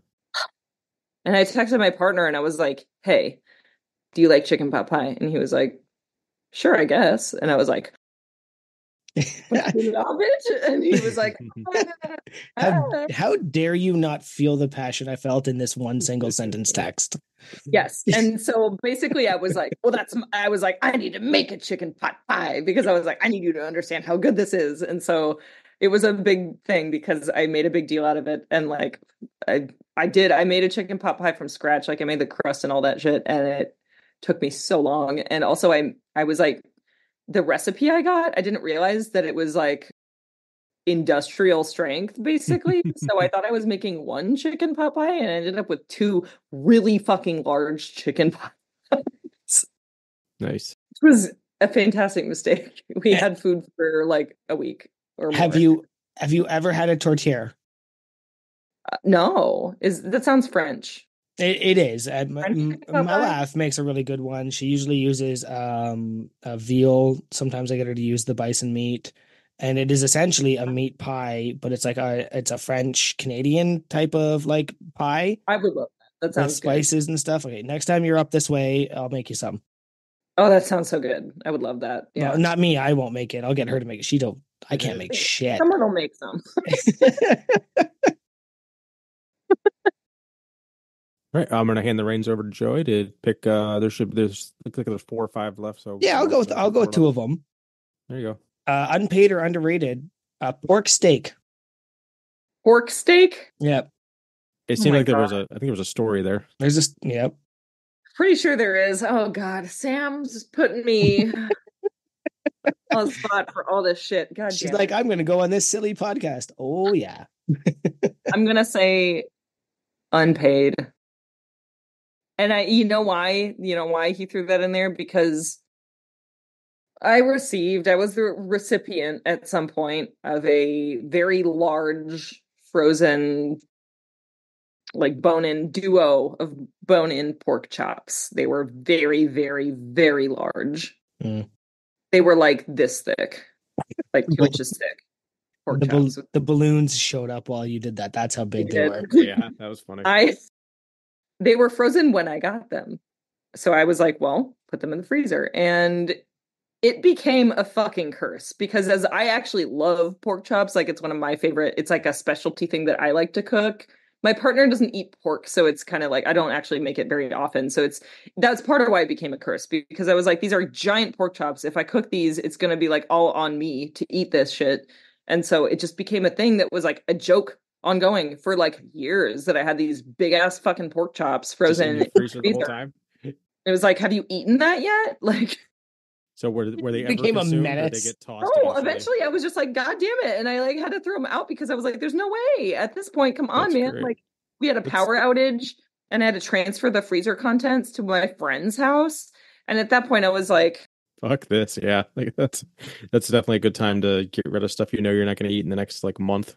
yeah, if they were a more reasonable size, I would have eaten them. It was the fact that it was two huge ones and they were like 2 inches thick each that I was like, and that I received them frozen. So it's the thing where also I have ADHD. I'm not capable of planning my meals 24 hours in advance. So yeah, it's impossible. Fucking thing, I have to thaw it, and it's going to take at least a day. Yes, we all know that. First. Meal planning is literally impossible, and I don't know how anybody does it. Yeah, it's just not a possible thing. Mm-hmm. Let's go with the last one. Unpaid or underrated self-cleaning cat litter boxes. Ugh, underrated. Life-changing. Yeah. I have one that I mean, I've had a couple. I had one that was like kind of a pan one where it scrapes through and it was good. Which one do you recommend? Because I've been trying to get my wife to pick one and like to go one. She's like, oh no, they'll be afraid of the litter box. So tell my wife why the cats won't be afraid of the self-cleaning litter box. Sorry, I did hijack that. I mean, my cats got used to the first one that I had, which was I don't remember the actual brand name of it, but it's one of the more it might be like it's Pet Safe, I think. Yeah, I think it's Pet Safe was the brand, and it's just flat, like like an open flat thing. But the thing with that one is that you have to buy their cartridges. Fuck that. It's like a cardboard like litter box kind of thing that's the cartridge, and then the mechanism that does the scraping that cleans it is like fitted on top of the cartridge. So, but it kind of like ropes you into this thing where you have to like buy these cartridges. Yeah, that sounds like I don't want a subscription to my fucking litter box. Yeah, that's kind of what it ended up being. I will say as Big Tanner would put it, we don't like subscriptions. Yeah, it worked great. Also, I would say that a reason that one's probably so popular is because the actual litter box itself is pretty cheap to buy. Like when I bought mine, it was like $160. Mm-hmm. Yeah, I've seen them from 100 to like literally 1,000, and then like the $500 one looks like it might be the ticket that like articulates around. Yeah. So that's what I have now. Actually, it's the one. It's not. I mean, there's a couple different brands. I think Litter Robot was probably the first one that did the like barrel style where it rotates. And I don't have a litter robot. I have a different one. It's Pet Kit is the brand. And I did a lot of research before I bought it. It's great. I love it. My cats love it. And that's the first and still the only litter box they've ever had that is covered. So I was a little worried at first that they'd be weird about going inside of a small cave to do their business. I mean, we do. They seem to love it. So I'll definitely look into that one for sure. It was like $500 something. It was a lot. I was like, am I sure about this shit? And then I got it and I was like, oh, okay, no, it's good. But that gets it to where like it just basically collects the shit in like a reservoir for like a week, and then you just dump that bag of shit and then you're good. Yeah, and kind of for me, the big selling point, I was like, the litter box itself is more expensive, but I can use pretty much any litter I want in it. So I don't keep buying this like thing. And it's also just like less waste in general. That was the thing that about the original one I had that made me feel kind of bad over time. I was like, this is very unsustainable to like just buy these the like crystal litter things that's like in this big cardboard. It's like it just goes in the trash, and I don't really like that. So now it's back to just like I have it's like a clay based litter. Yeah, and I just bag it up and it goes in there. But I at least don't have to scoop the litter multiple times a day, which is what I had to do back when I had a normal litter box. Yeah, I think everyone could probably benefit from that for sure. Well, that rounds us out on that. I believe you passed, right, Joey? Do you think she passed? I think she passed. Yeah. Good. And then normally we would just open this up. Do you have any questions for us? Oh, I think you already nailed me with the Jaeger one, so yeah, I got you with the Jaeger one. No, I can't think of anything else off the top of my head. That's about being for Q&A though. Yeah, I do want to thank actually in a rare occurrence, I didn't invite Big Matt tonight. Nobody knows we're recording. Nobody knows what we're doing tonight. And this was the one time I could say that Big Matt, sorry, man, didn't reach out to you tonight. This one's on me. This one's on me. So we'll try and get to you next week. I promise you. Mostly Squat Videos is his Instagram handle. And we try and get him on every week, and he just snubs us. I don't know what the problem is, but this week is on me. I didn't invite him. Well, dang. Yeah, I know. Every once in a while, I drop the ball. It's probably once a week. once in a week while. Once in a week while, yep. But I mean, I'm Joey_Malesko. You can find me on Instagram.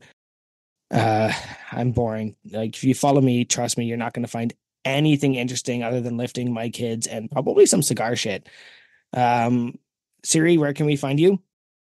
I am on Instagram at the Siri Dahl again, and I'm on Twitter at the Siri Dahl. And I mean, you can also, be careful if you're Googling me, Don't Google Siri in front of your parents.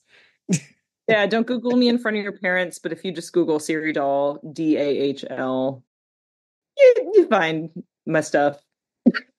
Well, awesome. Everybody go be sure to go give her a follow. So I'm Big Keith Honeycat 73 on Instagram. Go follow my Orange Gym, the No Wine Cellar. More importantly, go check out Unpaid and Underrated Podcast on Instagram, YouTube, and our website, unpaidinternpodcast.com.